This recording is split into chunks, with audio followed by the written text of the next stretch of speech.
God, it's June 1st already, Village of Tinley Park Plan Commission meeting, and we'll begin our meeting by the Pledge of Allegiance. If you'll please rise.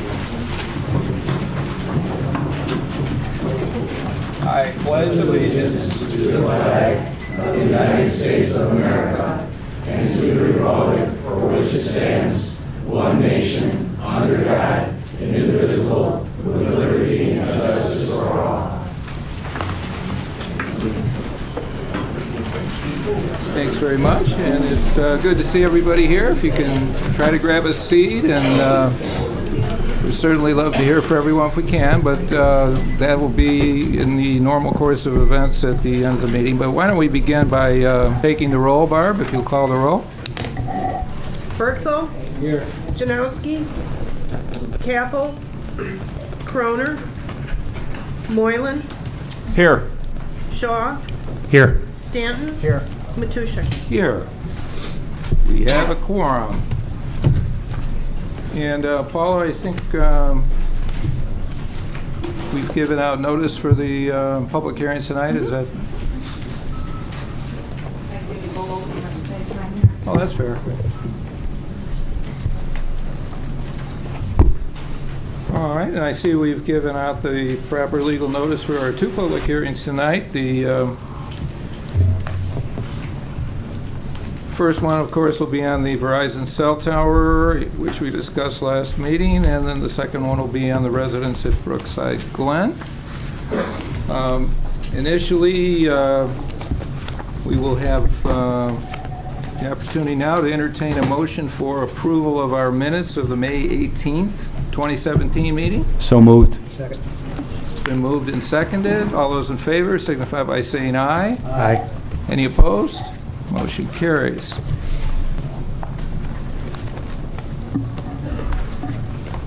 And so everyone understands tonight it is a public hearing. If anyone would like to give testimony on any of these items, we will swear you in at the beginning of each public hearing and be happy to hear from everybody. There are also opportunities for comments from the public at the end of the meeting.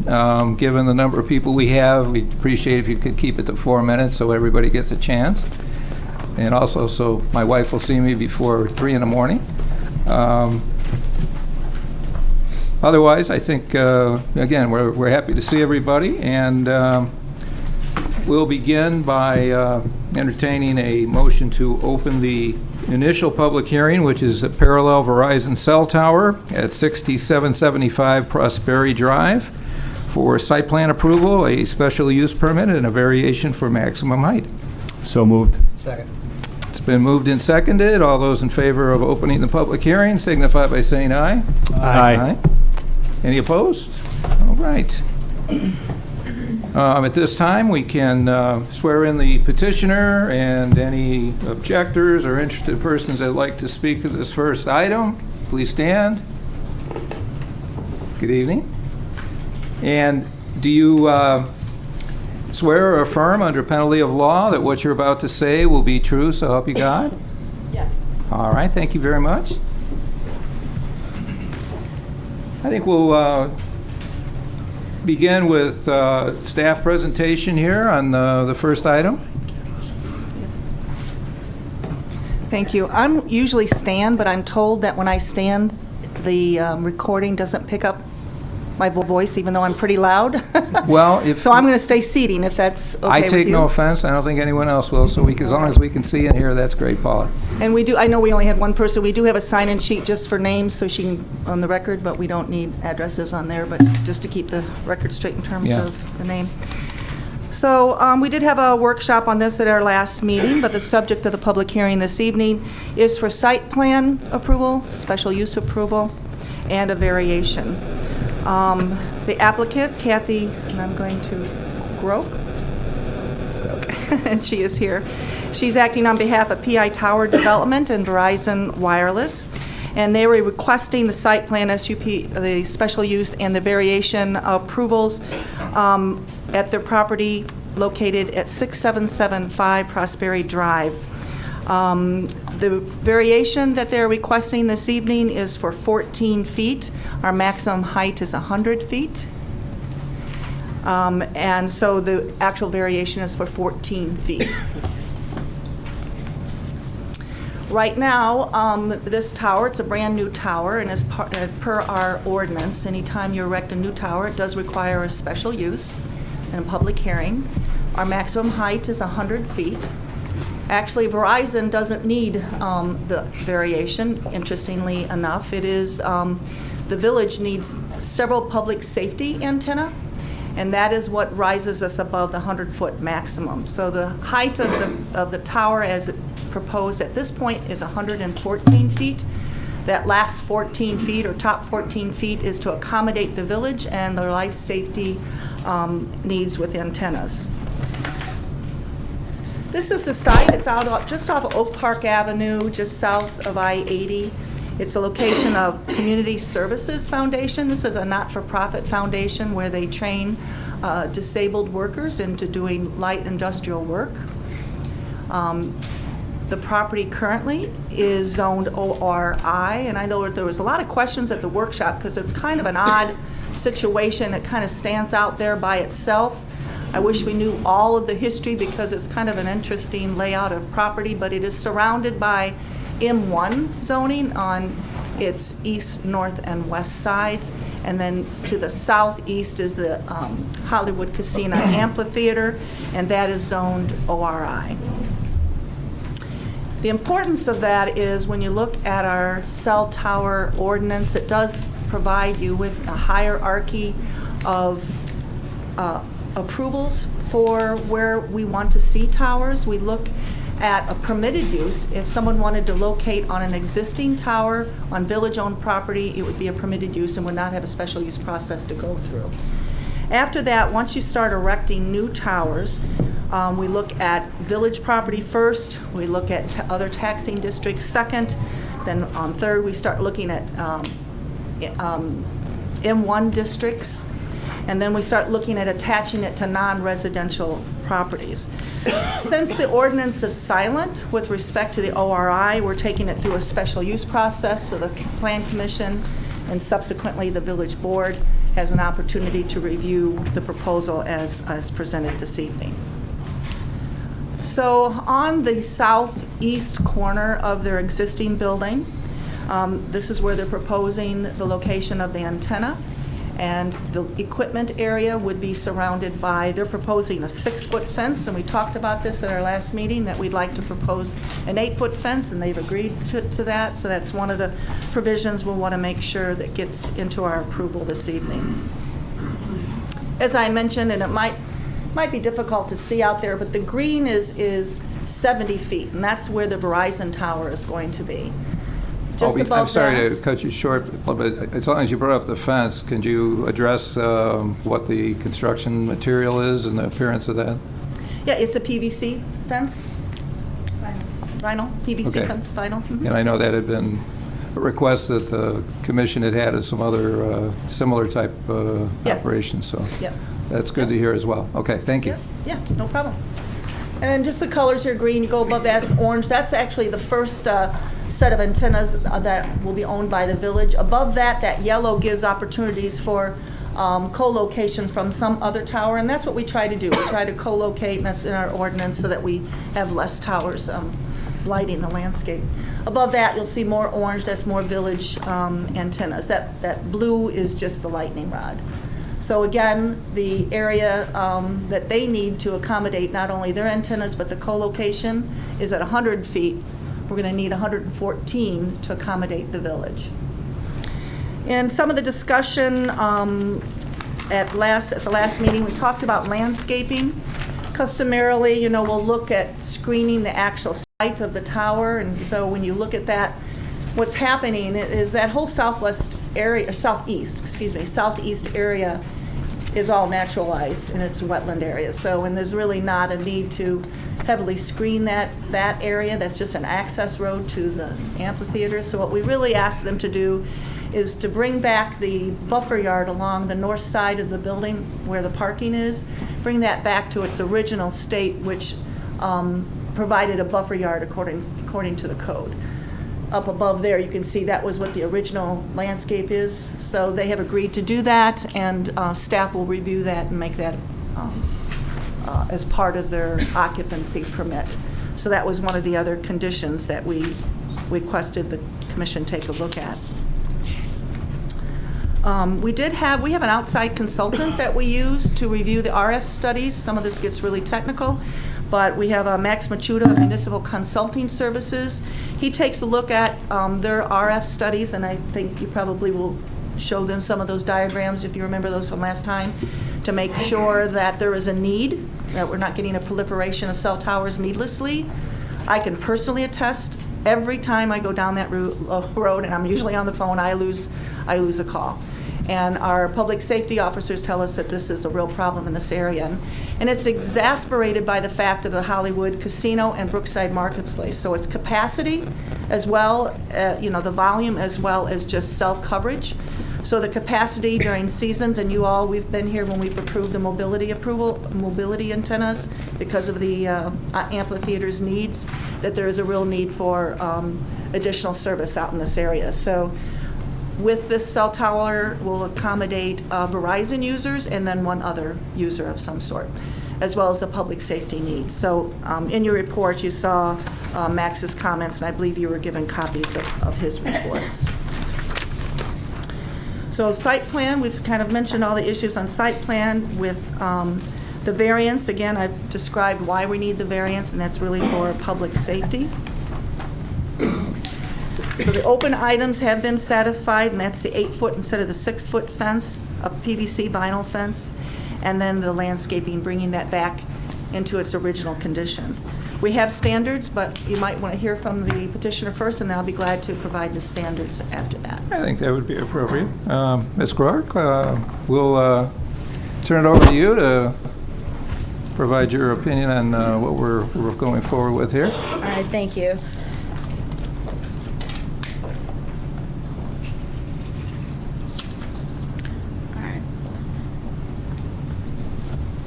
All right, this is the same presentation I showed you last time, but I wanted to bring it back forward since we have a lot more people in the audience who might want to know what I'm talking about. So when we first get a cell phone tower, we want to look, our RF engineers decide that there's an area that needs some cell phone coverage. So we go out to that area and we determine what would work in order to put a cell tower up. And now a lot of cell towers work a lot like a lawn sprinkler. And so what they do is you want enough to have coverage, but not enough that you're oversaturating. So this is an area that we do need coverage. I just wanted to show you real quickly, this is our RF propagation map. This is what our radio frequency currently looks like. So anything that's dark blue is something that will reach inside a building and is very good coverage, very reliable. Green is good for in-vehicle. And then that yellow you can see is reliable on street. So it's kind of an area that does need more coverage. And then if you see, this is what it will be with this cell tower. So you can see we have a lot more dark blue, and that will cover the area by the amphitheater, as well as further down to the golf course, including all the way over to the strip mall and shopping area over on Harlem. And again, this is just another site plan that you can see of our elevations. Again, Paula went through all of that with you. We're 100 feet with the lightning rod and 114 with the village's antennas. As she said, this will be a vinyl fence, and we have agreed to make it an 8-foot fence to cover even more. As you can see, this is a small site plan. It is a 22 by 60 lease area. Verizon will be taking 22 by 30. And there's also a 5-foot by 5-foot area for the village's equipment. So as I mentioned, wireless is growing in demand. You see it everywhere. Everyone has a cell phone.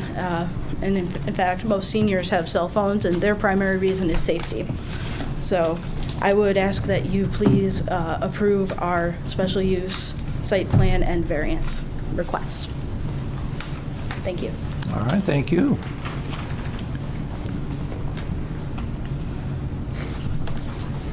Okay. Oh, if you have a question for the Yeah. petitioner, Peter, Yeah, go right ahead, question yes. for you. I know last time you were in here, you said that the board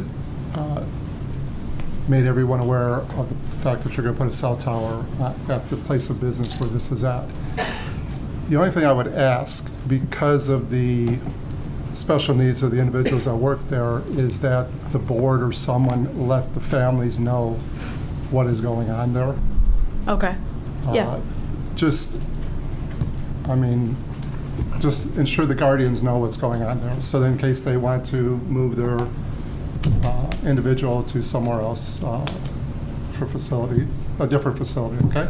Okay, I will speak to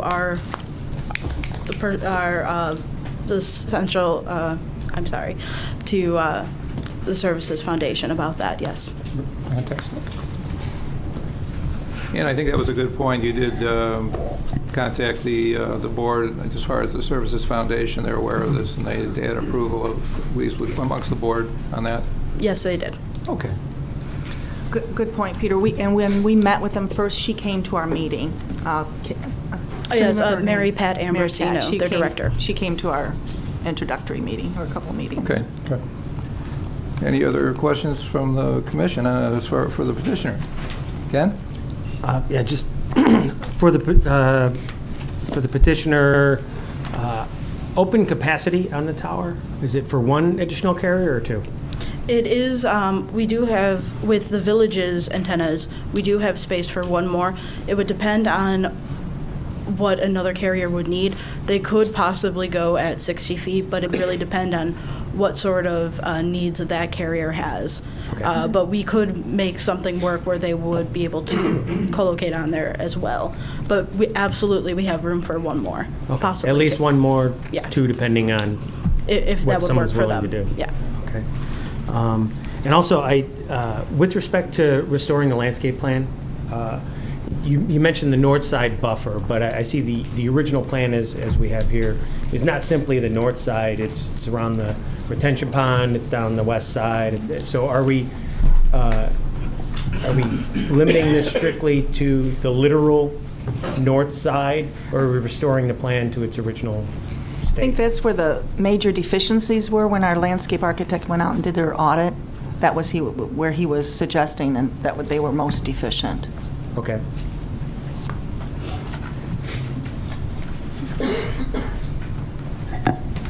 All right. Sorry to make you get up again, but I think, Paula, you had some more comments tonight? Yeah, just quickly, we have our standards for site plan approval, and basically, it's a little different than you might look at your standards for a building. I think egress, those are issues. I think landscaping is probably the most significant, and as we stated, we're suggesting you condition your approval, if that be your desire, upon working through the final elements of the landscape plan with staff.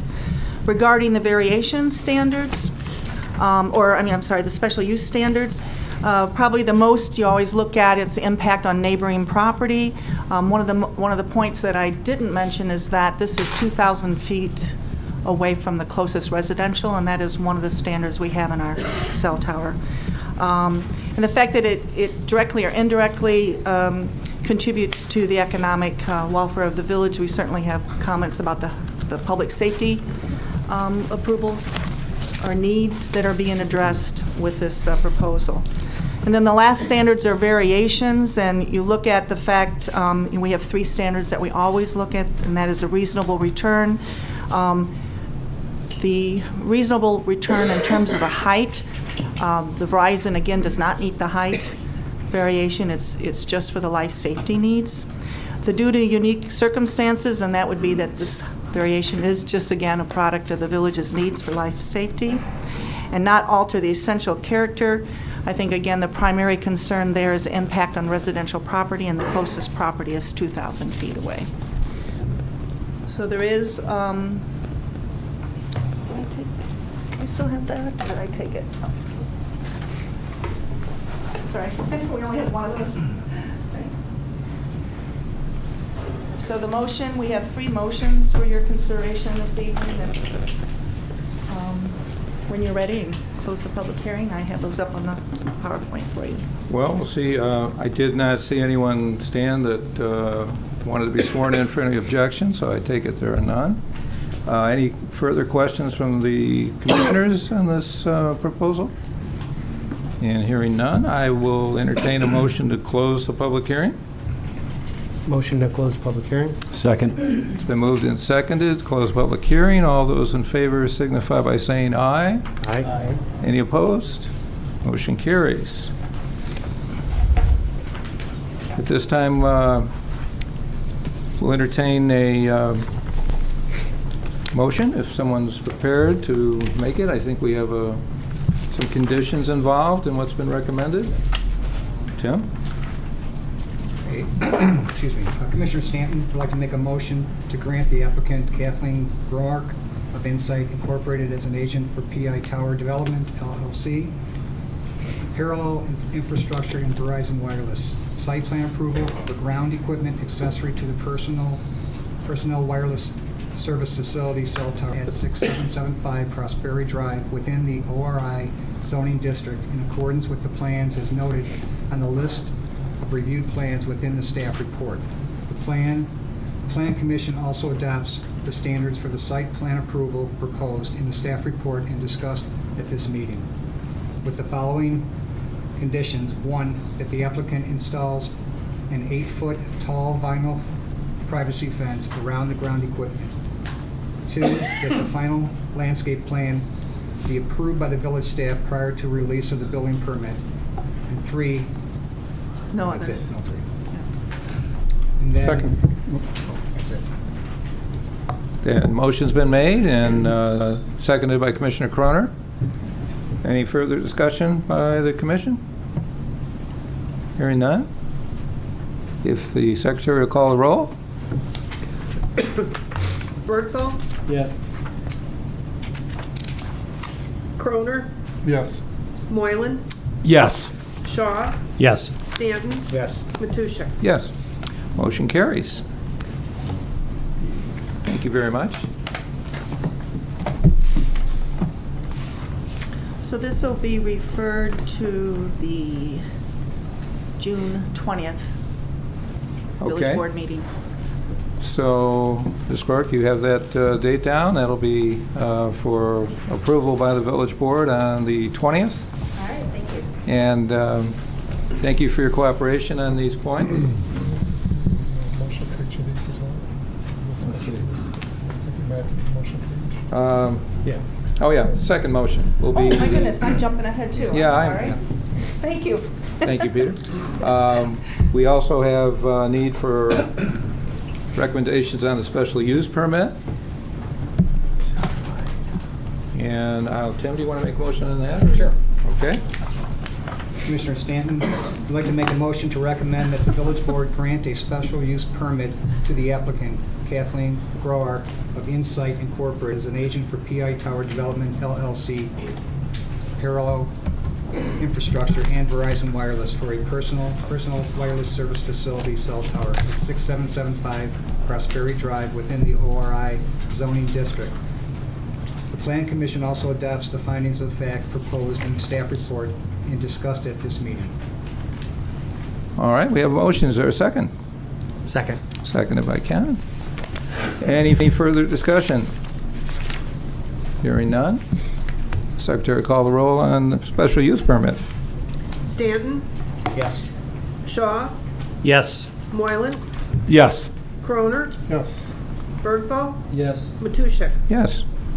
Motion carries. And we have one more motion on this item. I moved it, sorry, I was asleep at the wheel before. Commissioner Stanton would like to make a motion to recommend that the village board grant the applicant Kathleen Groark of Insight Incorporated as an agent for PI Tower Development, LLC, Parallel Infrastructure, and Verizon Wireless a 14-foot variation from section 3.B.2 of the zoning ordinance where the maximum allowable height for the personal wireless service facility cell tower is 100 feet. This variation will allow the cell tower to be a maximum height of 114 feet in order to accommodate the Village of Tinley Park's antennas at the top of the monopole. The Plan Commission also adopts the findings of fact proposed in the staff report and discussed at this meeting. Is there a second? Second. Seconded by Ken. All right. And we have a motion to recommend the village board. The secretary will call the roll. Bergfeld, Yes. Broner, Yes. Moylan, Yes. Shaw, Yes. Stanton, Yes. Matusha. Yes. Motion carries. And now we're all in order, Ms. Clark. So you can safely go to the meeting on the 20th now. And again, our thanks to you and your company as far as cooperating on some of the requests we've had. Appreciate that. And we'll let you escape before the crowded parking lot gets there. So thank you again. Next item on our agenda is another public hearing, and this is on the residence at Brookside Glen, the southwest corner of Magnuson Lane and 191st Street for site plan approval and a special use permit. This time we'll entertain a motion to open the public hearing. Motion to open the public hearing? Is there a second? Second. Been moved and seconded by Commissioner Croner. All those in favor signify by saying aye. Aye. Aye. Any opposed? Motion carries. And at this time, we will swear in the petitioner and anyone else who would like to testify, objectors or interested persons, please stand.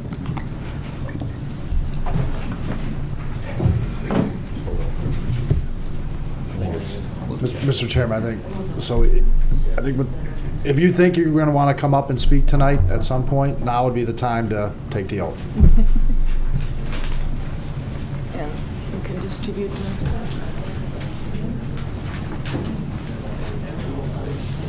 Okay, everybody ready?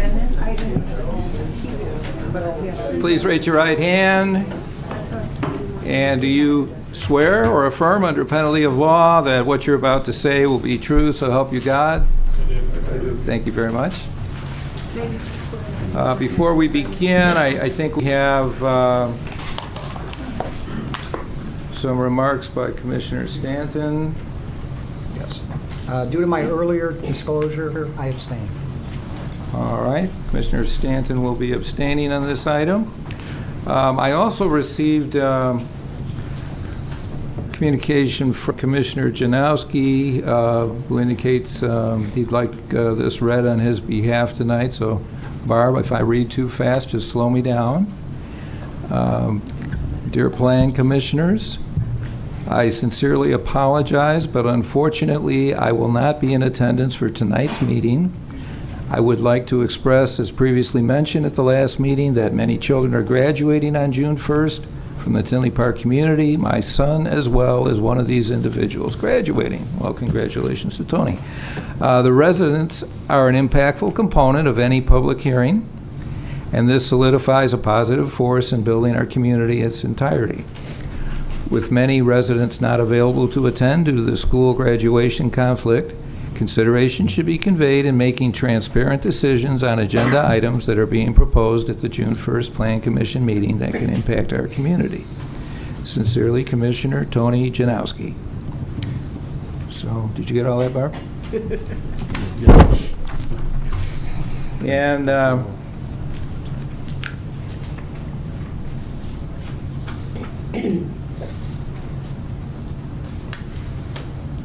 again, I think there's some people perhaps that weren't here when we had our workshop, so that it's clear to people. I think one thing I'd like to make everybody aware of, this is not something involving the Legacy District where we have approval power.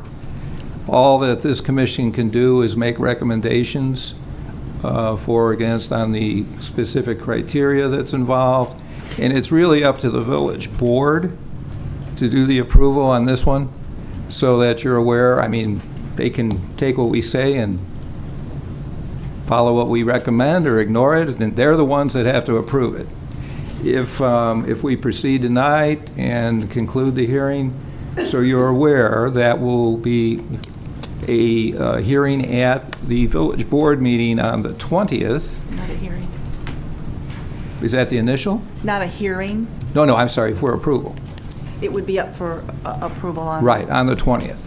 And if we were to continue the hearing, if we haven't heard enough from the petitioner or everybody else, then it would be up for, I believe, for approval by the village board on July 11th.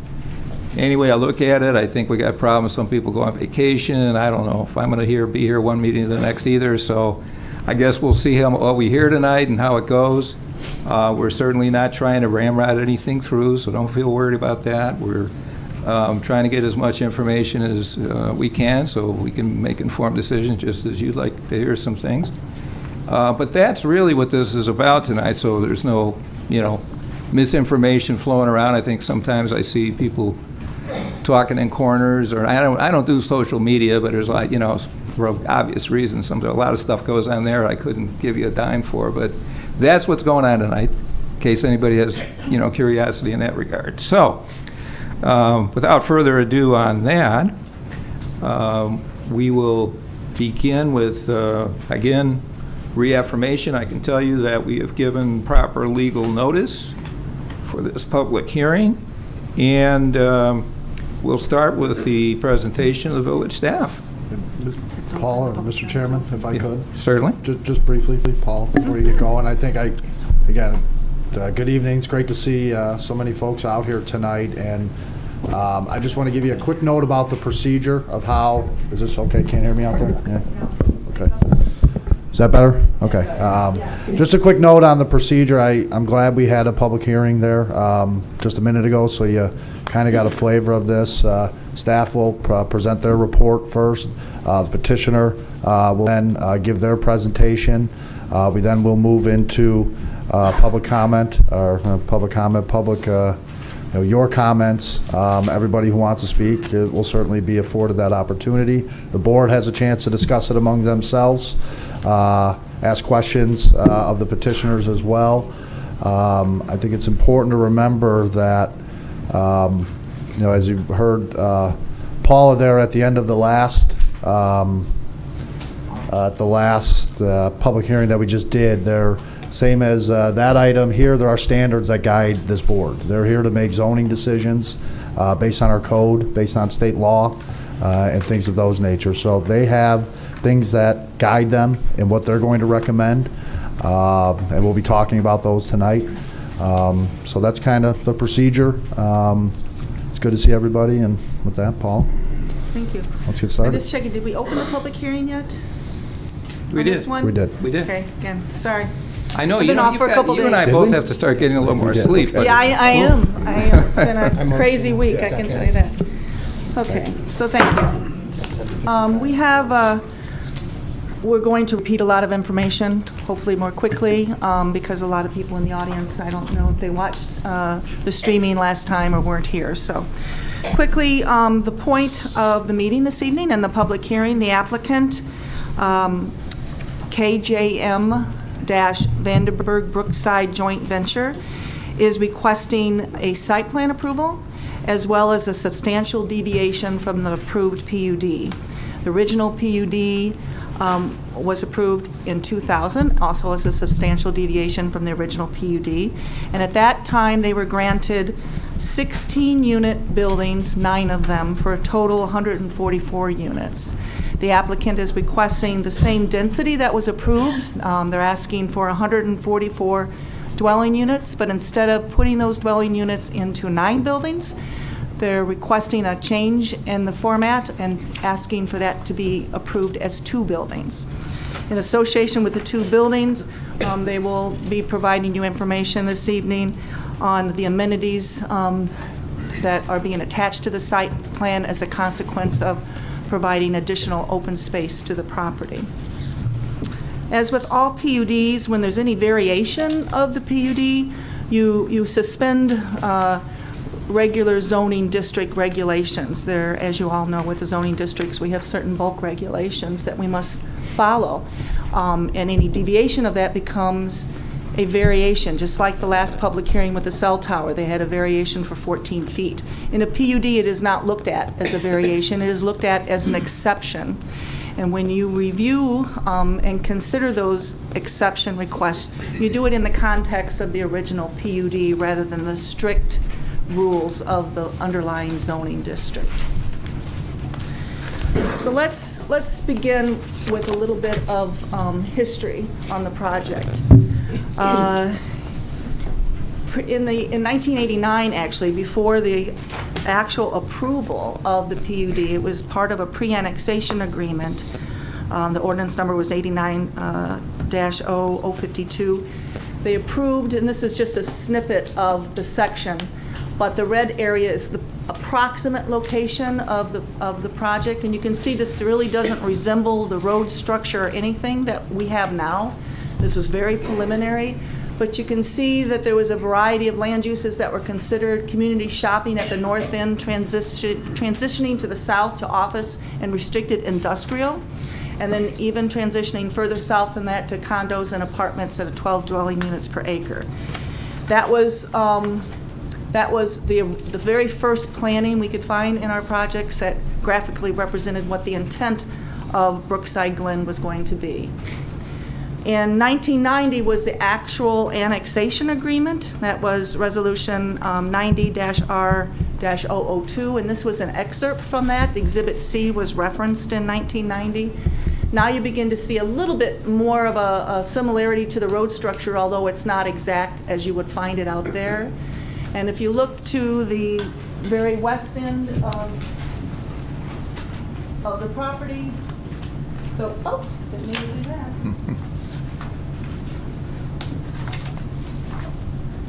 So if you look at the west end of the property, there you see the ComEd pipeline here. So what was being referenced at that time was condo and apartments. But you can see there's a lot of changes from what was originally here. We had office, industrial up here, community shopping kind of flanking 80th Avenue. So it was similar to what we're looking at now, but that was back in 1990. And as part of the actual legal notice for the substantial deviation that happened in 2000, this is when that's the basic approval that we're basing our deviation request on. You can see now we have a road structure in place that is consistent with what we see out there with Magnuson Lane. And you can see that are actually 10 condo buildings in this proposal along that area. And then along the very east side, you'll see there was the condos that are in place now, but you're not even seeing where the fire station and so forth was constructed. Then what happened in 2000, and this was 2002, this was subsequent to the substantial deviation. So what I suspect in looking at the different minutes is the substantial deviation happened in 2000, and then as developers got in line, engineering was done and reviewed, they started to refine the plan. But here again is the area that we're looking at this evening, and this now reflects what we see built out in this area. It was actually called Brookside Place at that time. So in 2001, buildings 1 to 7 were identified in the approving ordinance. Then in 2002, another ordinance approved buildings 8 and 9. And then in 2004, buildings 10 to 13 were approved.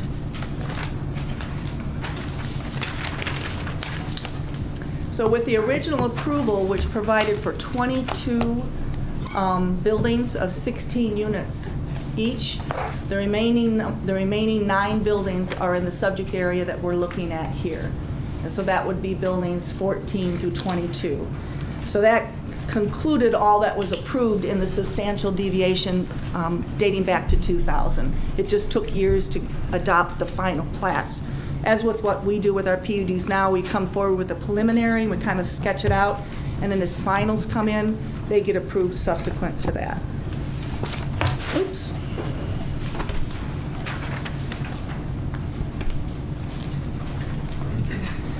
So Since between 2004 and 2007, this area where the 9 units were approved, there were various proposals that came before the village. In 2007, this one got the most traction. This was for 9 two-story buildings. They were kind of, you can see the graphic there in the rendering. And there were 8 units in each one of those buildings.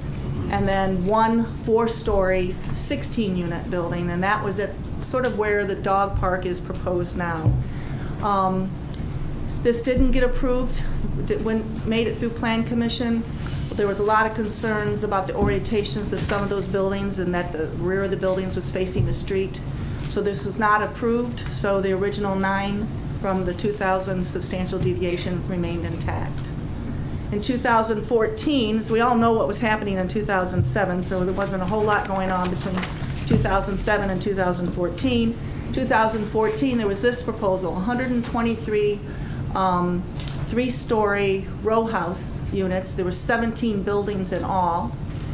And this went through several meetings at Plan Commission. And then I'm kind of surprised as we read this, they were unaware of the pipeline. And so this project stopped, never went to board, never got any approvals. Because that pipeline was what, on the west side there? Where the Pardon? The pipeline would be going through right in here. Yeah. So those were the only 2 projects that went through Plan Commission and kind of got any traction. And then we come to the July, a year ago, the project proposal that's before you this evening. The original plans that came before us had no underground or undercover garages. The whole boundary of the property was garages lining it, and this was the architecture. I'll talk about site planning and architecture later, but I just kind of wanted to give you an idea of where this project started. And we had several meetings with the applicant. They actually, they had their pre-application meetings with staff, but their formal application was in July of 2016. So the zoning on the property, and this is kind of interesting too, back when we look through all the documents, dating back to 1990, this area was referenced as R6. We could not find any zoning from R5 to R6. In the end, it's not a big consequence. I have spoken to the village attorney about that. Just as I mentioned, the underlying zoning districts, the zoning regulations of a district are suspended when you have a PUD. But it's just interesting that it probably should be zoned R6, but we could find no references to changing that zoning. What's the difference between R5 and R6? R6 is a higher density. I'd have to look up the exact numbers. They're both allow multifamily. I believe R5 is more just townhomes, is what it allows. But obviously, the area that was approved, where you see all the R5, that was all approved, and those are not townhomes. They're condominiums. So I'm not really sure how or why that happened. We even found the pump house, that's south of there, that's actually zoned R6 as well on all our documents, but the zoning map shows it as R5. So our property is shown in white. It's bounded by B3 to the east, R5 to its north and south. To the north is just really a detention pond. South of that is the R2 area. We got the ComEd easement to the west. The pump house, as I mentioned, to the south. The pipeline that we mentioned, the Wolverine pipeline, traverses the site from east to west. I know there were some questions of how long that pipeline has been here. It predates even the first plat for Brookside Glen. So it's been that before this was ever even platted as a subdivision.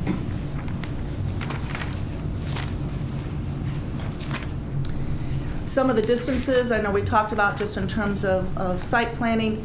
The applicant prepared these diagrams to show from the nearest existing townhome to the garage area is 195 feet. To the front of the building there is 198. We did overlay the approved plan, which you see on the left, and you can see that in proximity to existing townhomes. So here are the existing townhomes. The plan that's in place right now would have parking here and a building here and here. In the proposed plan, they're proposing a dog park in this area and the building in this area. So you can kind of see from the aerial where they hit. I mean, I guess the proposed plan is a little bit further away, and I think the applicant has some exact measurements to present to you when they give their presentation.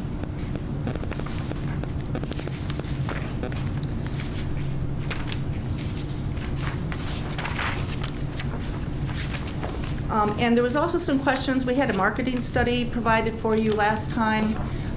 There was a market study that came through today from Tracy Cross. I know there was a lot of questions of, is the market there for the housing in this area? And I'm going to leave that for the applicant to explain. I put a copy on your desk, and it was posted on the website earlier today.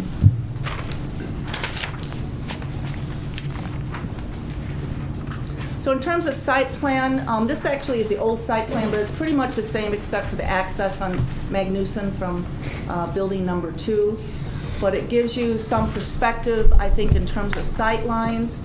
Some of the things that I think are important to consider is the view of these buildings, views driving down 191st, whether eastbound or westbound. And as we've mentioned before in the site planning, the curvature of this road and the curvature of the architecture helps mitigate the impact and the scale of the buildings, because when you're heading east, for example, most of your views is to the rear of this building, and as you're moving west, you're going to see mostly the corner of this building, the front of this building. Someday, remember that this whole area will be developed. So at some point, those perspectives and those views will be mitigated by any kind of development in the center of that area. And the current plan, Paula, for that vacant space is commercial still? For commercial, for all commercial. Well, that's good to hear, because that's what I intended about 27 years ago, but it's been a while. That's what you wanted? Okay, yeah. That's what it's planned for. I think we'll see what the market does. Well, so as I mentioned, the original plan when they came in was lining the perimeter of the building with just a series of garages all along this area. It also, all the surface parking was again all along the surface. So one of the first things staff took exception to was, the amount of impervious property and the view of all those garages.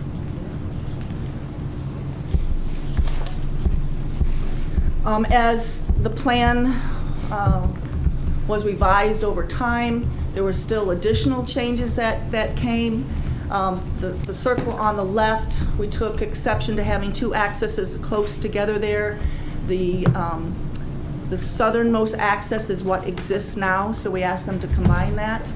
We looked at, if you look at the right oval, that was bringing parking too close to the street, so we asked that to be removed. And then that middle circle, that was all parking, if you remember, and they connected those 2 parking lots. We asked that to be removed so there was better views to the west.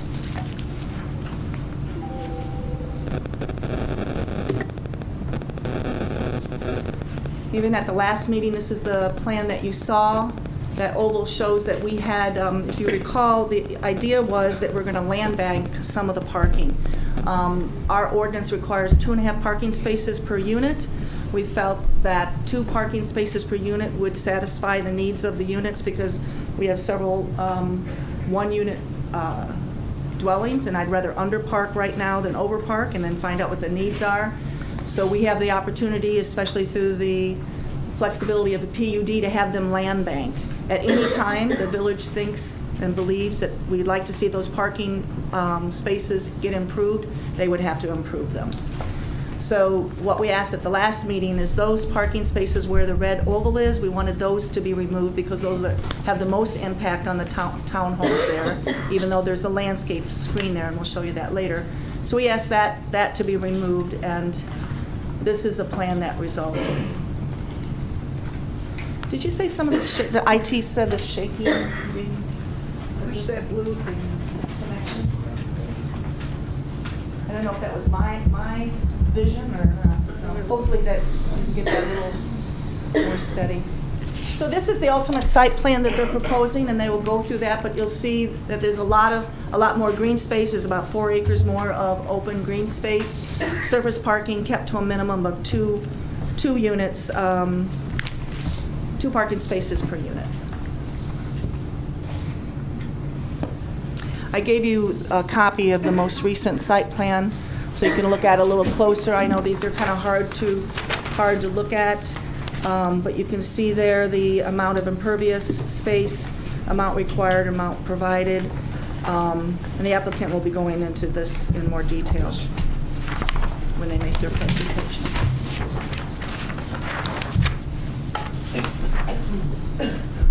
I showed you this before. One of the issues we also talked about last time was setback, and it was one of the open issues. If you recall, we have zoning, we have the urban overlay district. There's also an overlay district over this zoning. And obviously, Brookside Glen was all approved prior to the UDO. But I felt it was important to keep the integrity and the intent of the urban design overlay intact. And if you recall, the whole purpose of that district is to make sure that parking areas and vehicles don't dominate the streetscape. That we do that a lot in our commercial areas.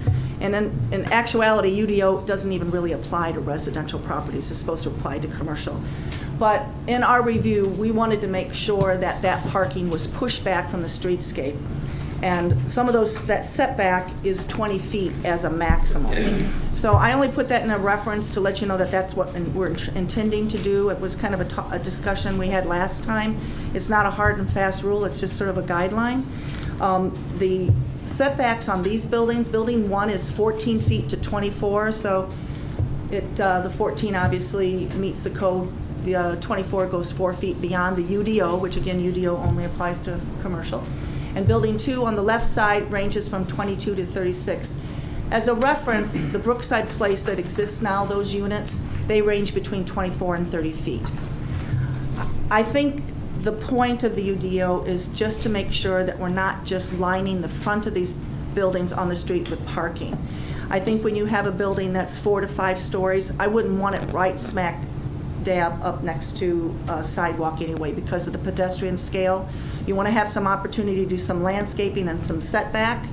So these setbacks on these buildings are kept in the same scale as existing buildings that are out there. So if you have a sense when you're out there and have walked the sidewalks, it's going to have the same feel as these are. The landscape plan, they have submitted some changes to the landscape plan based on our landscape architect's consultant. They haven't met every one of those deficiencies because they want to make sure that the site plan remains intact after your review. They have agreed to meet all our code requirements. Part of the buffer yards that we talked about last time, if you look along the west side, there are buffer yard requirements there, but we'd be buffering from what? We're buffering from the ComEd line, so it doesn't really make a lot of sense back there. The areas that we felt were most important, probably the most critical area would be where the red circle is at, because that's the back of the townhomes along there, so we're certainly going to look at a solid evergreen screen in that area. And then the streetscape, obviously street trees are required, and any kind of buffering of parking areas on the front. This is the most recent plan, and the red circles show you areas that they modified. The right oval makes sure they pulled the parking back so that there's no parking within the first 25 feet of the property, and they put some additional landscape in that area.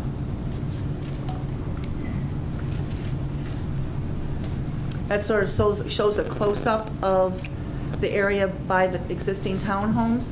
We certainly don't want to plant trees where could eventually be parking, and we want to make sure that we got year-round screening with evergreen material.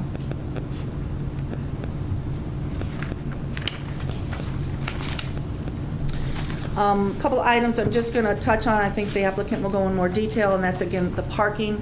As I mentioned, we're looking at 2 per unit and then land banking the remainder. So there's 144 under the building, 144 surface, and then 72 that are land banked. We're going to require that the public sidewalks, the original developer of Brookside Glen is responsible for the intersection improvements and the sidewalk until it extends to this property, so along the detention pond. They're also required to get that detention pond up to par because there's a lot of improvements that still need to be made to that. But we want to make sure that the sidewalks are all connected along Magnuson Drive. There's also a bike trail that they've agreed to install so that these residents would be able to have direct connection to the bike trail that runs through Brookside Glen. Lighting, the photometrics meet our code, and they're going to talk a little bit about their decorative lighting. Trash enclosures are all enclosed and meet our standards. There was questions about security cameras last time. The applicant has listened to your concerns and has agreed to provide security cameras on site, and they can give you a little more information on that. And perhaps the petitioner can address this. I don't know if you have the information, Paula, but in terms of the garage access on the inside parking, is that what, a remote control access? Couldn't tell you. Okay. I'll let them, when We'll let they them- get up, yeah, they can all right. make sure to do that. Probably the biggest point that has been discussed, and we've probably spent most of our time on with staff review besides the architecture, was to make sure that we had a lot of amenities tied to this property. We felt that was the exchange from going from 9 buildings to 2. And what we were asking is, in our research in terms of what the housing market is looking for right now, they're looking for what's called, and I think I gave you an article in your packet, a lot of amenities. So we're looking for as many amenities as possible. Again, I don't want to steal their thunder, but you know about the clubhouse and the pool. There's outdoor grilling areas that actually have water and sinks that run out there.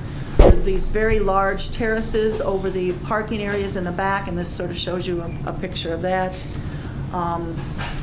They have mail rooms so that we have a lot of packages delivered these days, and I think it has changed over time how people used to have just a little mail slot. Now they need to have a lot of storage to keep things nice and neat. They have a dog park, they have the bike trail, so we're going to let them kind of go through that on their own. So in the architecture, this is something that we really worked hard on because this is where we started. We were not happy with this proposal. We felt we could do a lot better. So we spent a lot of energy on the roof line, for example. This is one of the earlier proposals, and we felt that there wasn't enough articulation of the roof line nor the facade of the building. So that transitioned into this proposal where the middle entrances on both sides of the building can be highlighted not only by the brick pattern and the colors, but by a taller roof. They were not proposing a roof this tall in the beginning, and certainly added to the cost of the development, but this is what we wanted to see. We wanted to see floor-to-ceiling windows. We wanted to see large balconies and roof gardens. And so those were all things that we had discussed. The raised elevation, similar to the buildings that are out there, so the parking is half underground, half up. We wanted to make sure that there was a good building material and some texture on the side of that. And then we wanted to mitigate that where possible with an undulating berm against the foundation. And in some areas, like in that middle view on the bottom, we wanted to see like vines, landscaping growing on the side of the buildings. So they did provide that. So with some of this articulation, you can see in the bottom left drawing, we got the floor-to-ceiling windows, but it also provided opportunities for some roof decks. They are providing HVAC units. We always require those to be screened from the roof or on the ground. They are providing HVAC units in each unit. The grills of that are painted and are seen from the outside. I believe they brought some photographs today of some other buildings that they have built that use the same system. So we'll let them talk about that when they get up. So the breakdown of the proposal is 44 2-bedroom, 2-bath. And that ranges from 1,286 square feet to 1,356. 2-bedroom, 2-bath with a study. Those are 1,616 square feet, and there's 4 of those. And then we have 4 one-bedroom, 1.5 bath at 1,073, and then 20 one-bedroom, 1 bath, and those range from 924 square feet to 987 square feet. You can kind of see on these drawings, these elevations, you'll see those green sort of square areas on the parking garage area. That again is to help break up the expanse of that first floor wall. And until they do final engineering, this isn't going to show the exact depiction of how it will be bermed up on the building, but that will be undulating, and there'll be a lot more landscaping than what you see on these pictures. Again, the color is to denote where the entrances are, as well as to give some articulation along the facade of the expanse of the building. They have a SketchUp model, and they can present this a little more better when they come up, but this will show you a view from the southwest corner looking to the northeast. Last time we got into a discussion of building height. This would be one of the exceptions that we were talking about. In the approving ordinance in 2000, kind of interestingly written. I wish I was part of some of this. In one section of the ordinance, it talks about increasing the original PUD approvals by increasing it to 4-story buildings with 1 story of parking underneath it. Doesn't give a reference to height. Then later in the ordinance, it provides for an increase in the building height. Wait a minute. An increase in the building height to allow for 4-story buildings not to exceed 56 feet in height. You could question, does that mean just 4 stories of residential can't be more than 56? It's not referencing the 1 story of parking. I don't know. All I can tell you is that after that was written in 2000 and approved, the buildings that are out there were constructed, and those are at 62. And there's no exceptions mentioned or variations. So it's possible, the way the ordinance was written, that says, yes, we are going to allow you to go from 3 stories to 4 stories, with the first floor being parking underneath that to make it a 5-story building, essentially. And then later on in the ordinance, it references the 56 feet. I really can't tell you one way or the other. It's the words are there. You can interpret them as you want to. But this is the building that's being proposed. Building height in our building code, or our zoning code actually, is defined as the mean height of the highest roof. And what that means is you take the slope of the roof, you take the middle point, and what is that height? On this building, that's 62 feet on its highest roof. The highest roof is just those central areas. The maximum height it goes to is actually 69 feet, but that's not how we define height. So the mean height of the highest roof is 62 feet. Then if you were to take just the ridge, the whole ridge of the rest of the building, that also is at 62. If you were to take the mean height of that lowest roof, it's probably less, and I didn't figure that. The existing buildings that are out there, they have 2 roofs as well, 2 heights of roofs. Theirs are they're not, unlike the proposed building, the highest roof is only in front of the entrances, so most of the roof is beyond that. And here, it's kind of a guess, but I would say it's 50-50. Half the roof is at 55.5 at the ridge, and then half of the roof, which is at their entrance, is at 62. The other point too, just like on these buildings, you have the ground undulating all around the foundation.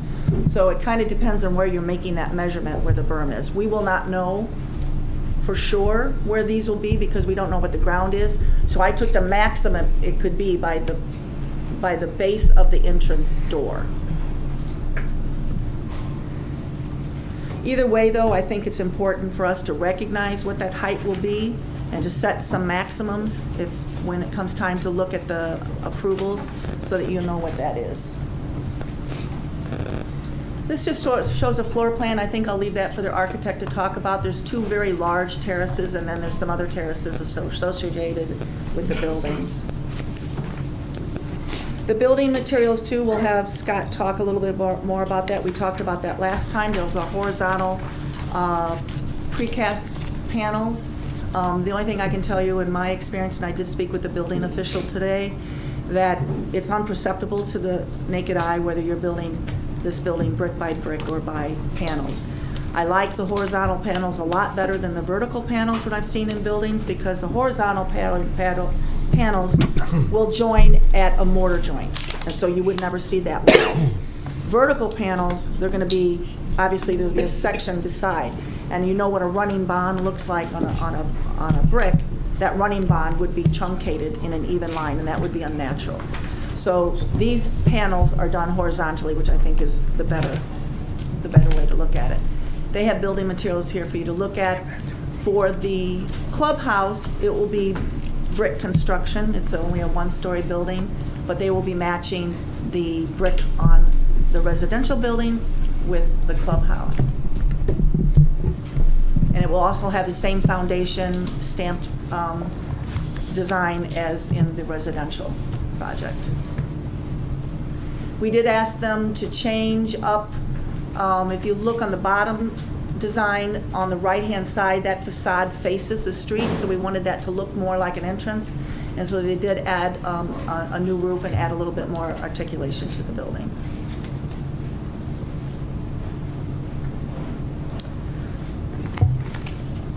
So I have some other pictures of just some of the existing buildings out there. I think I'm just going to leave them for reference in case you're interested in comparing them.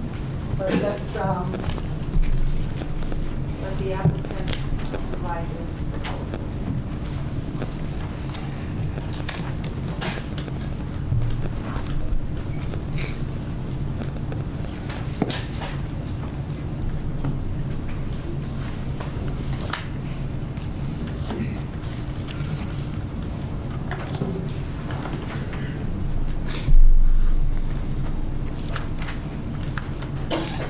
Paula, may I ask you a question?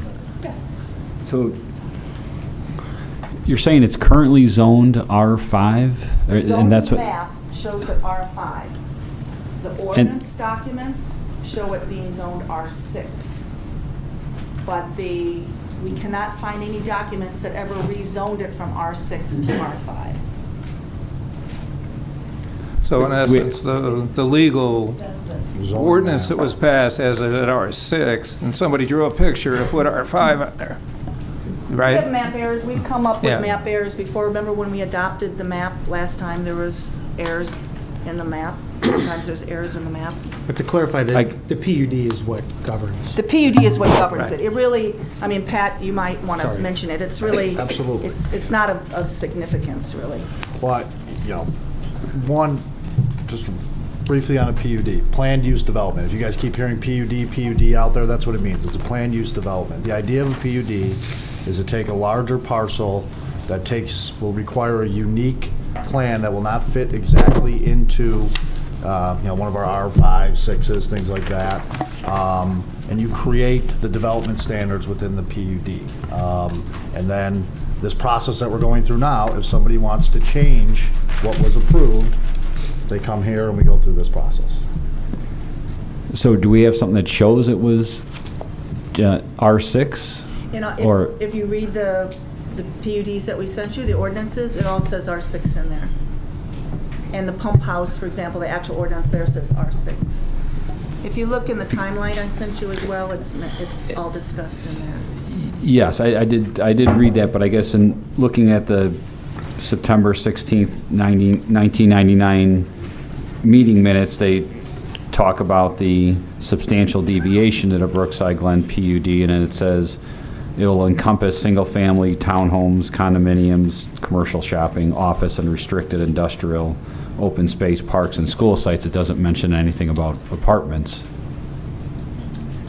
It doesn't mention anything about the zoning districts either. I'm going to back up with Commissioner Moylan is stating. I've read through the two ordinances that you've sent us, that staff has sent us.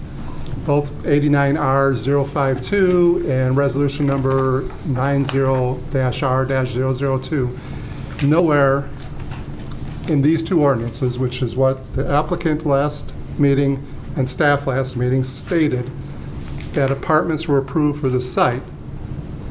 I understand when we were here at the workshop that there were a number of residents who apparently saw these ordinances as well and did not see that in these ordinances. I can't find anywhere in here, Paula, where apartments are mentioned at all in our stated ordinances that are part of our history. And I think that's what where you're going to, right, Commissioner? Yes. Yeah. So I just need some help understanding either from the attorney or from staff where the developer has gotten the information that apartments are allowed when I don't see that that's ever been approved, nor was it ever mentioned in the board minutes here. All right.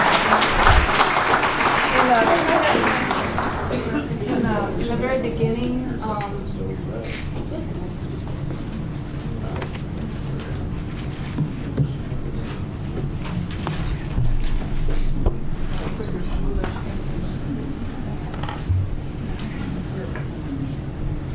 Paula, if you're going to go to that exhibit that you sent up there, I'm reading from the minutes, though, Paula, from the actual ordinance here, Paula. The actual ordinance, that's where I want to see where it says that there's apartments. That's my concern here, is that if these people bought this property, and I'm all about development, trust me, and if this thing came in, it was certain criteria, I understand that, hey, maybe we could use it. But unfortunately, this is being rushed at us here. And it was a matter-of-factly stated by staff and by the developer that, oh yeah, apartments were approved back in 1989 and 1990. But nowhere in the ordinance, and here's the ordinance, if you can find it in here. well, it references Exhibit C. Now, Paula, let's go to the ordinance here. Nowhere, show me in the ordinance where it mentions, it states, it says, as depicted on Exhibit C, but I don't know, yeah, but it wasn't included in the ordinance here. The Exhibit C is from that ordinance. Right, but the- 90R002. But the ordinance just reads condominiums. That's where I'm having a problem. And But it's it- not a matter of interpretation either. It reads condominiums, not condominiums and/or apartments. Yeah. But it references Hold on. Exhibit C, and unfortunately, in that same ordinance, we see that there's several errors in that ordinance. It talks about 16 units with 16 buildings with 22 units. That's an error. They Right. were dyslexic. Well, let's see if we can get a clarification from the Yeah, let village me jump attorney in. on, is it required to specify the type of multifamily? Or- Here's Let's the fill issue. us in a little bit, Here's because the we issue, are yeah. confused. It's a yeah. good point. Here's the issue. You're right. You don't see the word apartment in this 2000 ordinance. There's no doubt about that. The problem is there is, a body of case law out there that makes it problematic to make a sole zoning decision in a multifamily setting based on whether it's a condominium or an apartment. That can be problematic. Case law out there basically would say you're now turning into the ownership of the unit rather than the density and things like that. For example, if it was all condominiums, you could hypothetically run it out that everyone in that condominium could rent it out and you still have the same amount of renters. So I think it's a fair point, and it's something that I think is part of the overall structure here. They're asking for a change in what was approved. So how does this change? How's it going to affect that neighborhood? That's all the standards that you guys are used to doing that we talked about. So, but I do believe it's problematic, to make this a one-issue apartment versus condominium, because in a multifamily setting, we're now turning to ownership against density. There's some case law. Is it 100% black and white? I don't think it is, but there's some problematic issues out there. So, From either side, though, I take it. from either side, and I can tell you, there's case law that when you go from a condominium to an apartment, it's the same thing. So we have that out there. We want to be cognizant of that. But fair points raised by you and Commissioner Moylan. It's not in the ordinance. But I would not advise you to make that sole decision here based on that. Is it a part of this? Yes, it's not in the ordinance, it's fair. But you want to look at the totality here and go on that, is what I would recommend. One of the stronger mechanisms is really not zoning with respect to ownership. It's really covenants and restrictions. So properties will, and we've all seen how the markets change in Chicago. There's condominiums that went apartments, there are apartments that went condominiums. And what has controlled that more than the zoning is the covenants and restrictions of the ownership of that building. Condominiums will have in place no rentals, or only a certain amount can be rentals. And then as they have changed, they've either changed those covenants and restrictions through a unanimous approval of the ownership, and the same going in the other direction. It's probably harder going in the other direction, getting all the owners on the same page. But I would say that's probably the stronger ruling or regulatory power than zoning, because most zoning districts don't regulate ownership, or they certainly don't in modern zoning ordinances. You can think about single-family homes. You know, we don't have anything in our code that would say you can't rent out your home. Okay, we were about to hear from Ms. Mayor, I believe. That's okay, Paul. May as well identify yourself for the record. And Okay. Paula, you just wiped out my screen. I know. I'll be brief, and then I'm going to turn it over to our land planner and our landscape architect to talk about the. We might need a couple minutes to reboot here, I think. Well, I don't need it, so I'll talk, All right. because when the appropriate party needs it, it should be hopefully ready to go so that we can move along here. My name is Andrea Crowley. I'm an attorney at the law firm of Griffin & Gallagher. I am here on behalf of KJM Vandenberg Brookside Joint Venture, who are the property owners of the 7 2/3 acre located at approximately 191st and Magnuson, which is not in, but it's the general location of this. We're here tonight in connection to that parcel, seeking a site plan approval. First, I want to thank the staff. Paula and Stephanie have done a tremendous amount of work on this plan over the past 12-plus months. They've made some great improvements. It looks fantastic. And we want to thank this body and the public for some comments. We've made some changes in response to the workshop that was here a couple of weeks ago. Just to piggyback a little bit and sort of go over again a little bit of what Paula had mentioned earlier. This property was brought into the village about in the 1990s as part of the master plan of Brookside Glen. That master plan accounted for single-family, townhouses, condo apartments. If you look at the original plat, it's listed as condo apartments on that plat, and commercial on the two corners there at 80th Avenue and 191st. It's been built out over the years. The current iteration, the most recent governing ordinance, is a 2000 ordinance that approved the condo buildings that exist on the east side of 80th Avenue there, built as Brookside Place and Brookside East. The 2000 ordinance approved 352 units on that parcel and this parcel combined. The buildings that were approved at that time were 16-unit buildings. 22 of them were approved in all for the total of 352. 13 were built to account for the 208 that exist on the east side, which is Brookside, leaving 144 units allocated to this parcel. The density is there, so we're not requesting any amendment to the density. The property is entitled. Those units can be built. The developer is the property owner and intends to develop them. When we started to look at it, though, and in conjunction with staff and what's going on in the market, there's just no real condo market anymore. There's no financing on the upside of it in terms of getting those things built, and there's no financing on the end side in terms of getting unit owners financed. It's just not there. So we commissioned some market studies, and what is out there and what the trend is, and it's been 20 years nearly since this was approved as condos, and there's been a lot of changes in the real estate market since then. And the trend is in luxury rentals with laden amenities, with all sorts of amenities. You see it not only in the suburbs of Chicago, in Elmhurst and in Lisle, you see it around the nation, and there was an article in the Wall Street Journal last week about how it's happening in Canada as well. So this is a trend. It's where the financing is, and the market is there. We are a for-profit developer. We are not throwing money into the ground without doing the research to know what kind of rents and what kinds of things sell. That's our business. You got the Tracy Cross study this morning. That is a market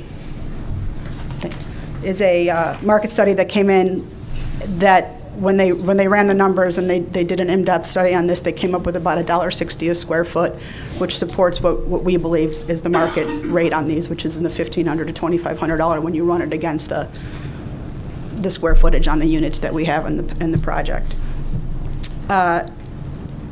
These kinds of projects, sometimes people think that, rental or apartments or something diminishes the value. And quite in contrast, amenity-laden, high-end actually does the opposite. It brings consumers who eat out, who drink.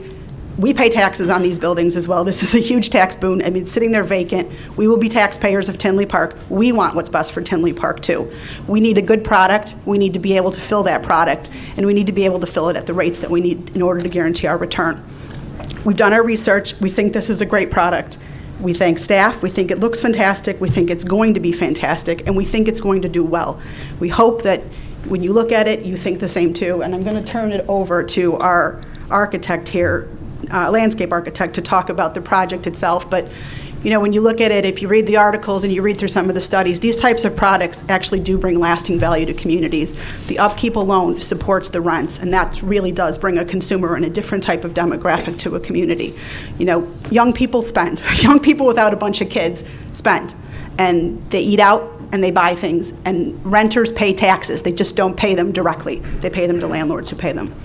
So thanks for your time, and we are here. I'm going to introduce our team before I sit down and forget them all.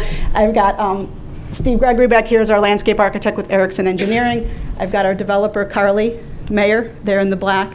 I've got our architect, Scott Shelvis, and Carol Ruzick from the law offices that I'm at Griffin and Gallagher as well. And May we're I all ask you here. a question about financing? Yes. So you mentioned financing, that people that are going to obtain financing for condos typically have to have a certain number of units sold before they obtain financing. So my question to you is, do you have a certain number of pre-rented units already ready to go before you obtain financing? No, the lenders do require market studies and things like that, but it's a different financing product. So They don't require pre-leases, if that's your question, and that's not standard in that leasing environment necessarily. And it's not a commercial leasing environment. Okay, so what does the financing aspect work? I'll let Carly speak to the financing. I'm not getting, The market study is what they base it on. So companies like Tracy Cross do these market studies for lenders, and lenders read those and go through those and decide on their financing based on those. Okay, so one market study that we received earlier had a lot of units that are in Cook County, so I didn't see any comparables in Will County. The Tracy Cross study uses the location as the pinpoint. We haven't seen the Tracy Cross study is one of the problems. You're asking us to vote on something and to grant these variances. Let me just speak, I Eric. understand.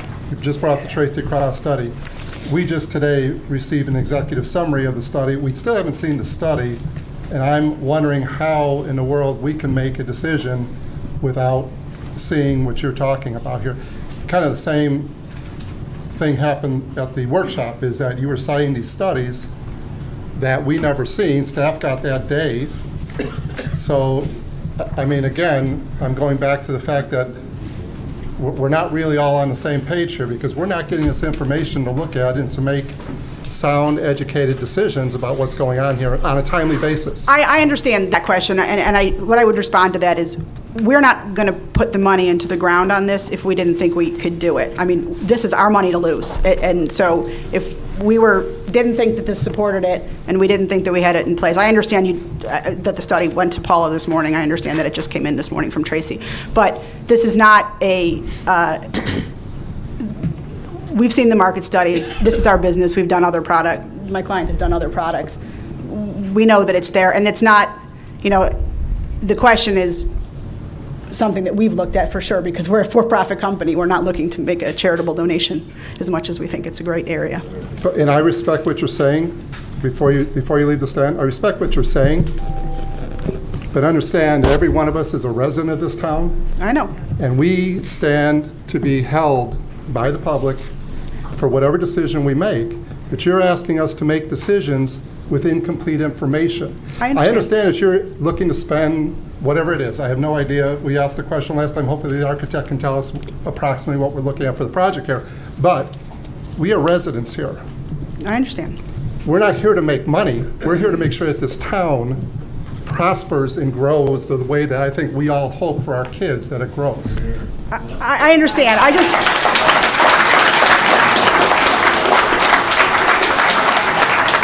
I just want to be clear that what we're here for, just so and I study aside, is this is entitled for 144 units. We're here for site plan approval. The units are there. Whether or not they look like this or they look different is really the question. We could go pull permits on these and build a different product, and we could still rent them. So I think that. Can I ask you a question while you're making a bold statement like that? Going Yeah. back to the ordinance, page 10 of the ordinance, it talks about the impact to the school districts and park districts, and the fact that the town and the developer agreed to X amount of dollars per every condominium unit. Nowhere in here does it say apartment unit. And it's, listen, it's very important, and it's clear to me that when this ordinance was written, they were talking about condos, townhomes, and homes that all had impacts on the school district, the park districts, elementary and high school districts, local park districts, and services. So from what my understanding is, you're making these bold statements and listen, guys, we're going to do this regardless. We just want this or we want that.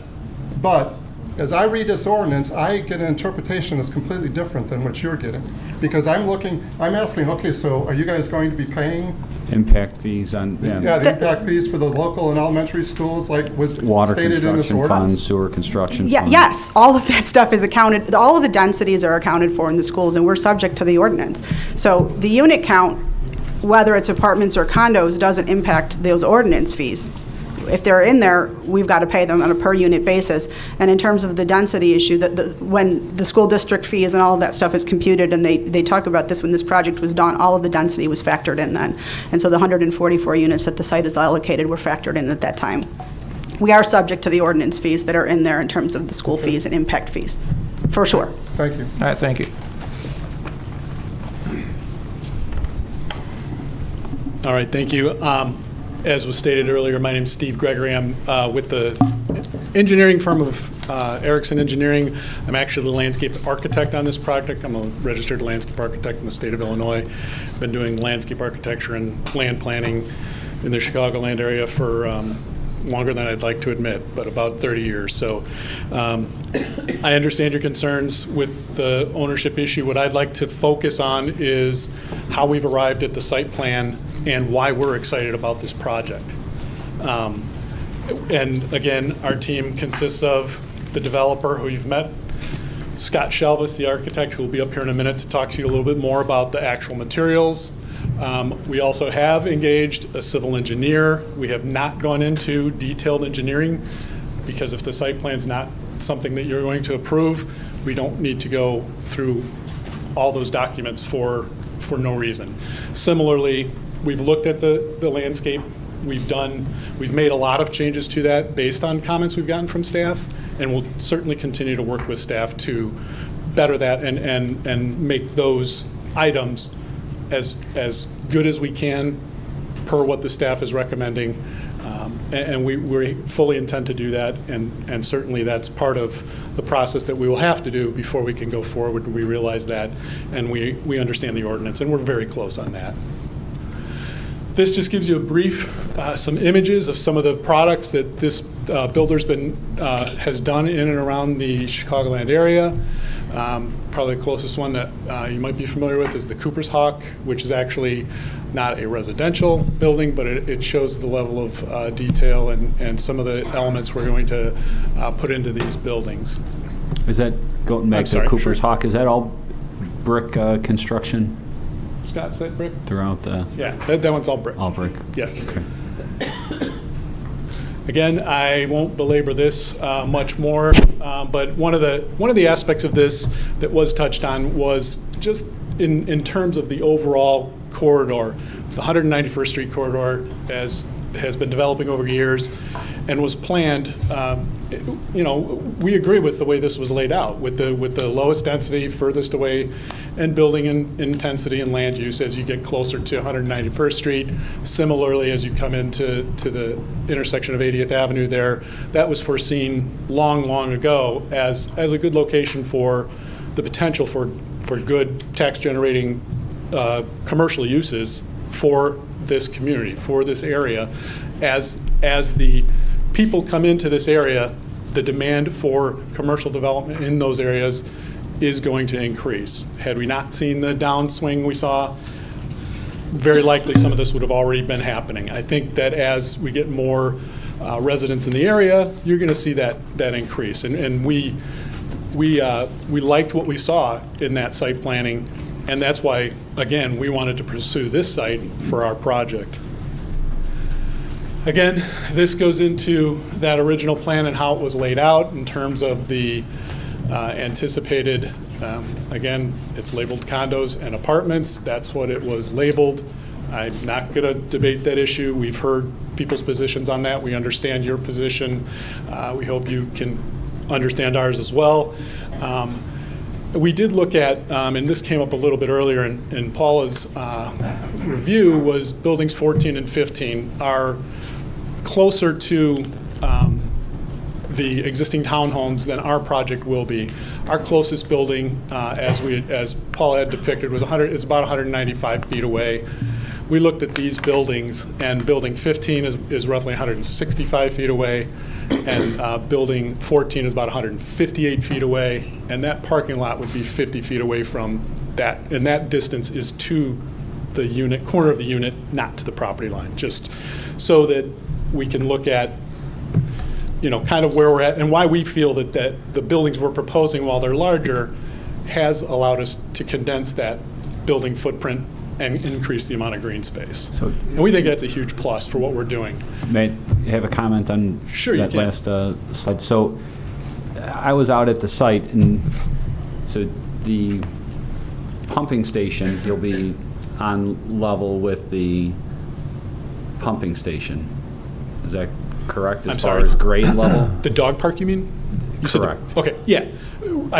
We have to work through the engineering and the grading on that, but we'll have to make sure that works with the surrounding grades. Sure, but my point is that pumping station is about 15 feet higher in grade compared to the homes on the other side of the path and also some of the townhomes. And then, so that's just on grade for the dog park. Then you take into consideration the Building. garage, and then you have the patio Right. area, and how high will that area be from ground level to the back patio area? Yeah, and I think that was kind of in the pictures that Paul was showing, is that maximum height. She took kind of as a worst case situation, basically from that front door to that highest peak is roughly 69 feet. So I'm sorry, I wasn't asking about the highest peak, but the patio. So my point is, people on the back patio area in the apartment complex are going to be, again, you're starting 15 feet above grade. They're going to be 15 feet above everyone else, plus another 10 to 12 15 feet, probably. 10 to 12 feet, so 25 feet. So those people on the patio, I mean, then you're 50 yards away from homes looking down. I mean, you're actually going to be higher than you're going to be higher than some of the homes in the area as far as the elevation looking down into their backyard. So I feel like that it's a little bit too close. Okay, and point well taken. And we have done what we've tried to increase that screening adjacent to those existing townhomes for that reason. And the reason for planting closer to the unit as opposed to right at the base of the unit of the new buildings is that as you move that evergreen trees or those plantings closer to you'll get a more effective screening visually than if you planted that same tree at a distance close to the foundation. So we are working with staff to try to get that in the best configuration we can, and we're certainly cognizant of it. I think what you're saying is what is that base elevation, and they aren't going to know that for a while. But whatever the land balancing would be for a 2-building, they're going to have a similar situation for 9 buildings. So the 9 buildings. Paula, they can't hear you in the back. You need to use a I'm sorry. microphone. What I was saying, what I thought Mark was getting to is what is that base elevation that you're starting at, and then you're concerned about looking into the townhomes.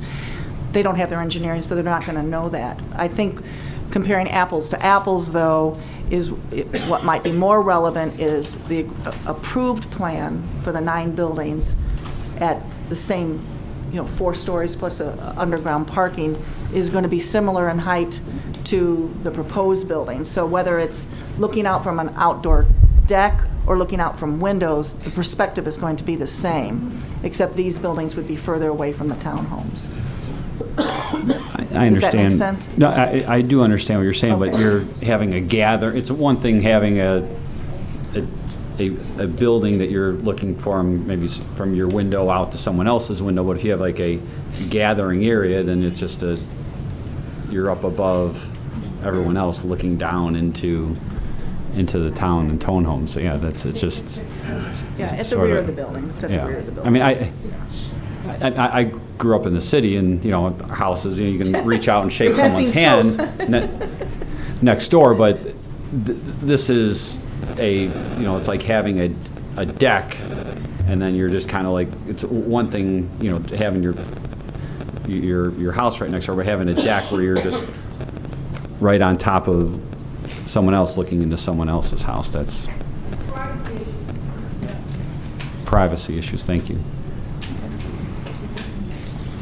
Okay, and we have looked at that, and we understand that concern, and as we get further with the engineering, we will definitely do what we can to alleviate that concern.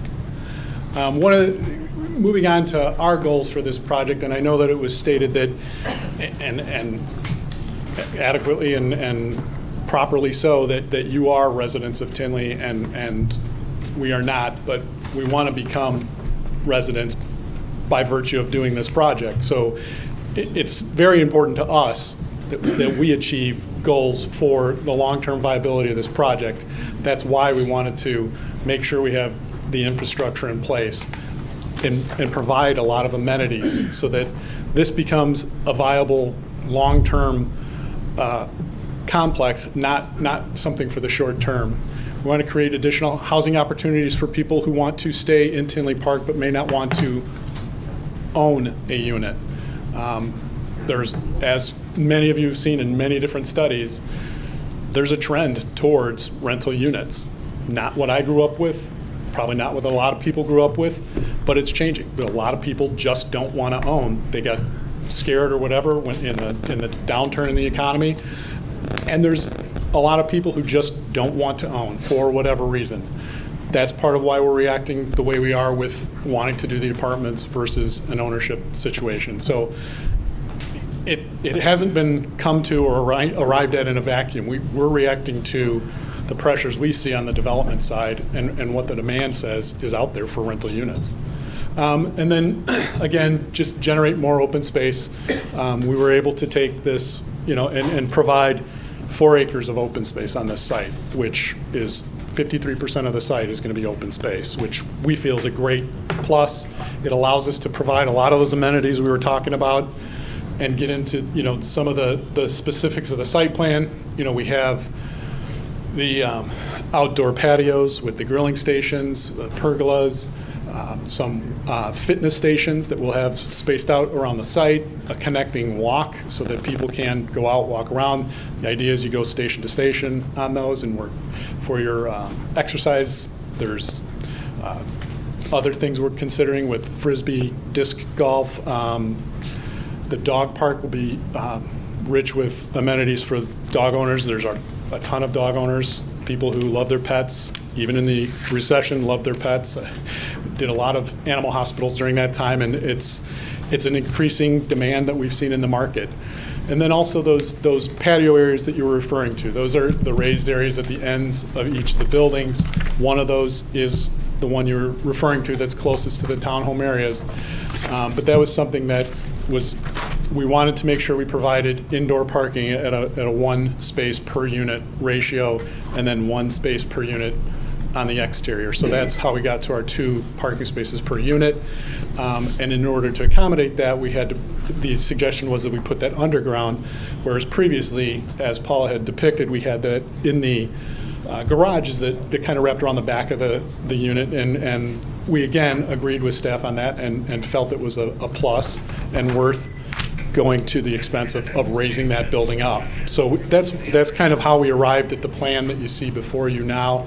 In addition to that, we'll have the clubhouse area, which we see as a focal point of the amenities that we're offering, because within that area, there's going to be a lot of the amenities that we have to offer, in swimming pool, fitness center, and other things. This is a chart, it's in your packet, that basically is a breakdown of the unit mix and then the open space. We increased from the minimum we could have done would have been 2.4 acres. Again, we're at 4.08 acres. So we've increased that about 20%. Again, this was the diagram that was shown earlier. This kind of goes, shows you that proximity, 195 feet to that closest existing townhome, with the dog park to the west there, that on the previous plans was shown as actually being a building there. So we did think that this was more responsive to that than a building there. Again, this is a view from the townhomes based on the architect's rendering. Again, if we had put in the evergreens that are in the immediate foreground, you wouldn't see the building at all. So we wanted to try to give you an idea of what that's going to look like from that location. Again, taking into account that in front of you there would be evergreens, so that you wouldn't see nearly as much of that building as we wanted to show you the building too. So it's kind of a balance when you do renderings. That's kind of what you have to struggle through. Again, this is a proposed street view. Very quickly, this was done in a SketchUp model. Again, it shows the foundation plantings along, we're meeting the intent of the ordinance in terms of providing foundation plantings around all sides of the buildings, the ends of the buildings. Again, just another couple of slides here. Again, there's the foundation plantings as we get up to the clubhouse area itself, an interior shot of the elevator. And I guess at the last meeting it was brought up, is 1 elevator enough per building? We looked at it. All our studies told us that yes, in terms of if you go and count units per elevator, you can do it with 1. We looked at kind of, again, wanting to make this above and beyond what the minimum is, and we decided that it would be probably in our own best interest to provide that second elevator. So we've accommodated that in our footprint and intend to put in the 2 elevators per building that was suggested at the workshop. And now we get to the clubhouse with, again, Scott will get into a little bit more of the exterior materials in a bit, but I just wanted to run through some images of what we're thinking of interior to that space. You'd have a fitness area, an interior gathering space with a large screen TV for people to entertain, have a larger group of people, maybe a family reunion, whatever. This provides an amenity so that the people that live in this community have a place where they can gather with a larger group and entertain, basically in a very nice setting that isn't theirs per se, but they have ownership in it. And then this is again another area in the clubhouse where we have a food station, if you will, or where people can prepare food and again have gatherings. This is the outdoor rendering of the pool and cabanas. It was suggested to us that we might want to provide something where people could have little sheltered areas out there that, again, they can occupy on they would sign up for, hey, I want to reserve this for whatever date, and then they go ahead and they can have those areas for certain gatherings, whatnot. Again, I think the item came up at the workshop, were what was the fence material going to be? Simply going to be a nice ornamental metal fence around that pool area for security and safety. Again, this gives you a little more idea of what we're contemplating for those terrace areas at the corners of the buildings. So we would have some little canopy areas, perhaps bar and other areas that would have be set up for gathering spaces for the residents. Basically, an outdoor hardscape gathering spot for people, again, wishing to have people over, or gatherings of the residents themselves who just want to have an area to get together and meet their neighbors. Just if I can interrupt, Mr. Gregory, and Sure. go back to the terrace space, I know Commissioner Moylan had asked about some privacy issues there in the corner and such, and I know you appreciate the fact you're going to try to work on that, and I was just trying to get clear in my own mind again. You said it's 195 feet to the nearest...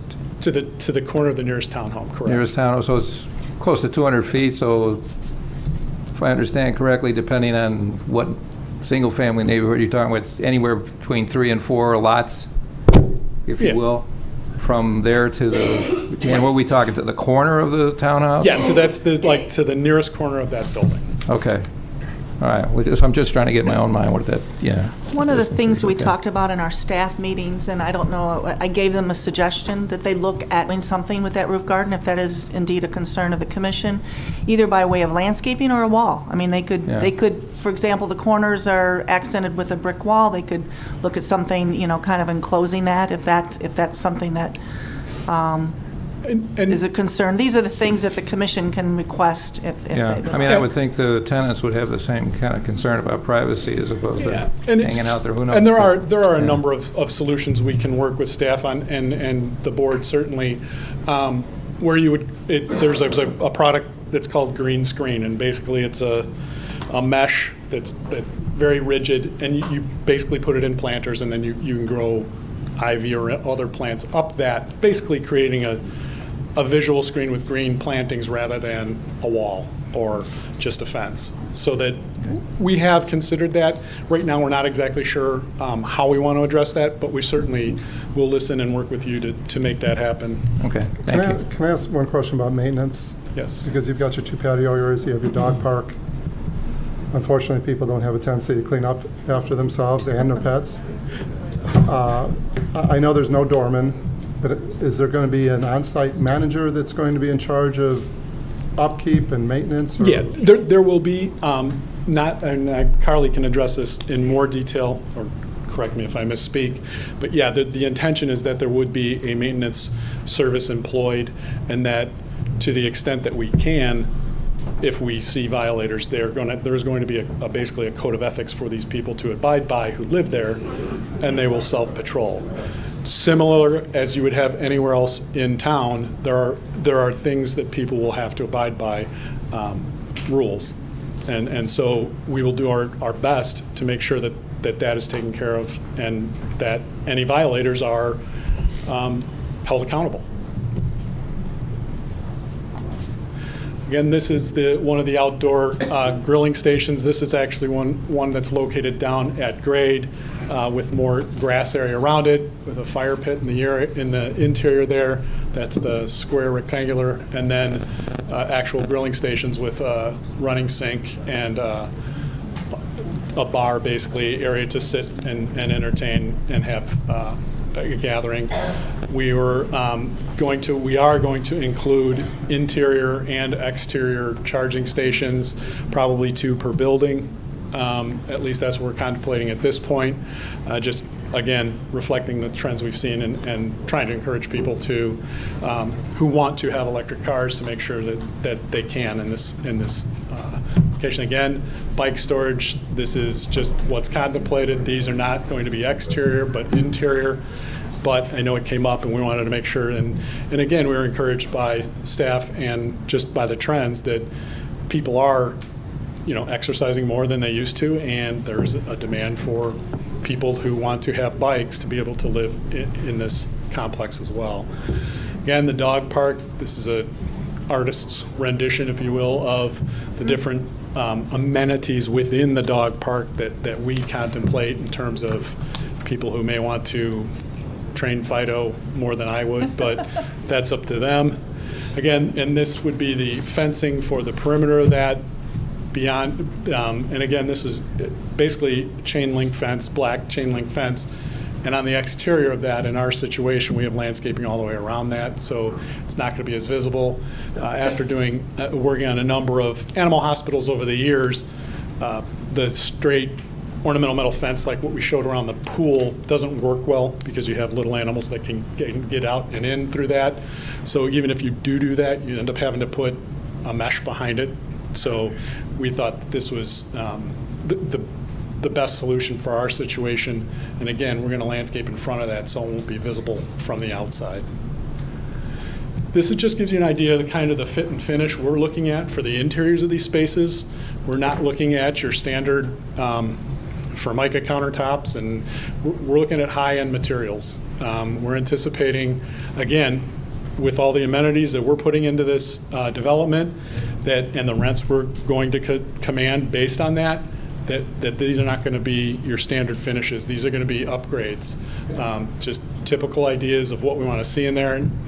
Granite countertops, top-of-the-line appliances, again, and then this is where I'm going to turn it over to Scott, and he can talk to you a little bit more about the actual physical building finishes, but if you want a question, I'll answer. One question, go back a few slides, the ceilings, those all look like unfinished cement ceilings, is that what the? That is not I don't know what that material is. I saw that earlier too, and I was hoping that is some kind of a stone veneer finish that, I don't know what that is. Again, these are just suggestions at this point, but again, they would be high level, high quality.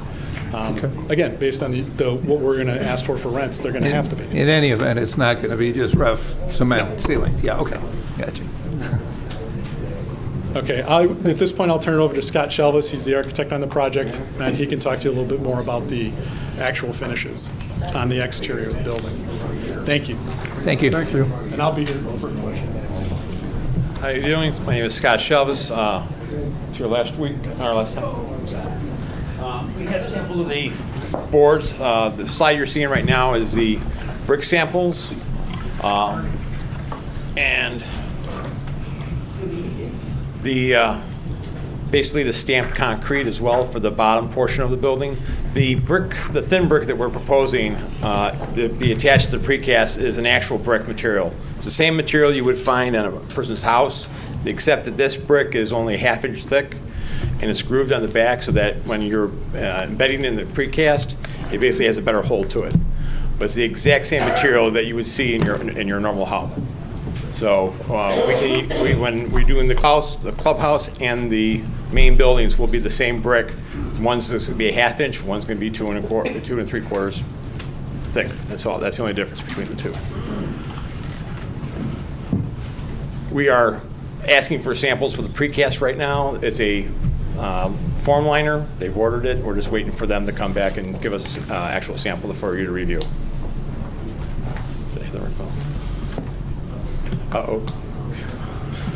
This is the process for the precast. They basically set up the form liners in their plant. They lay down this form liner, then they lay down the thin brick. They put down the reinforcing. They pour the concrete on top of it. If it's a 2 or 3 step process, because you also might have insulation, another piece of precast on top of that with the reinforcing. It's then cleaned up. You cannot tell the difference between the normal brick or a brick and block construction and a precast. It's basically the same, except that with a precast, it is more controlled. It's in a controlled environment where all the joints are more uniform versus when you're laying it in brick out in the field. You can have variations anywhere from 3/8 to sometimes 3/4 of an inch on the mortar joints. Also, you don't have the issue with the construction with the brick. You're not going to be worried about winter conditions with brick, like a brick and block you would have. Scott, can I ask, there was some implication at our workshop that, and I know some comment was made, well, we're going to save some money doing this. In terms of, if I can just stop for a moment, in terms of the material cost, is that where the savings is, or is it just labor because it's not It's, bit by bit, little brick, and no offense to any brick masons in the audience. It's but, actually, you know, the brick material, as far as precast, the actual cost of the material is actually more expensive. But when you take into account the overall length of construction time and the cost for that carry in your actual financing, also any kind of delays you would have, winter, in brick and block, you're kind of controlled with weather. Okay. Precast, basically, that's being built in a factory. It's in a controlled environment. They're not going to be worried about heating the mortar, heating the blocks, to make sure that they're properly set during any kind of winter conditions. They're not having to maintain that control, that heat over those walls during that time. They basically bring those panels out finished and basically put them up in an orderly way. So that's where you're making your savings, and basically in the time that you're going to have that building up versus the time you're doing the brick. Okay, and that's what I was trying to clarify, Scott. I want to make sure we're not talking cheap material. Oh, no, the material itself is more expensive, but it's when you get down to the time that you're saving your money. Can I ask a question? How many residential projects have you overseen or had part of using this precast? I have not. I've done precast for about 30 years, but I have not done. But it's all commercial? And then residential. It varies. I mean, I've done, I haven't done any residential, but most of it have been commercial. But that product is a newer technology, and people are going to it. If you're looking at brick and block is basically 1,500 PSI concrete. It's 50% of void. The precast is going to be solid precast. It's going to be a 6,000 PSI concrete, so it's much denser, much stronger than the block is. It's denser, so you're not getting any water infiltration to it. So it's a better product than the brick and block. It's more controlled. It's faster for production. So it's a better quality of product than the standard brick and block construction. And in your experience, we're not talking about issues with water retention like Drive It or some of the historical no. things. This is a product it's been around. Other people doing it. You're trying to get people from going from an older standard, the brick and block, to the newer standard, to a more newer technology. So it's becoming more up to date. More people are starting to use it. There are some large projects in Chicago. There's a product I'm showing here. The one to the left is the University of NIU campus. It's the student housing. The section in between the two housing towers is actually brick and block, and the two pieces are precast. And they actually mix those together, and you really cannot tell the difference between the two. Let me ask you a question. Around this area that Tracy Cross has done their study on, Yeah. where is there residential buildings using this precast? There's some in Chicago. We sent a list of addresses to Paula this morning, so that she can take a look at those. But the one on to the right is actually, there's two buildings on both sides of the street are in Chicago. Those are the thin precast, thin brick with the precast. Is 9750 on the park, the Orland Park residence and residences of Orland Park, are those brick or precast? I'm not sure. I know I know the parking lot's brick and block, but precast, thin precast, but I'm not sure about the original building. I wasn't watching it when it was going up for construction.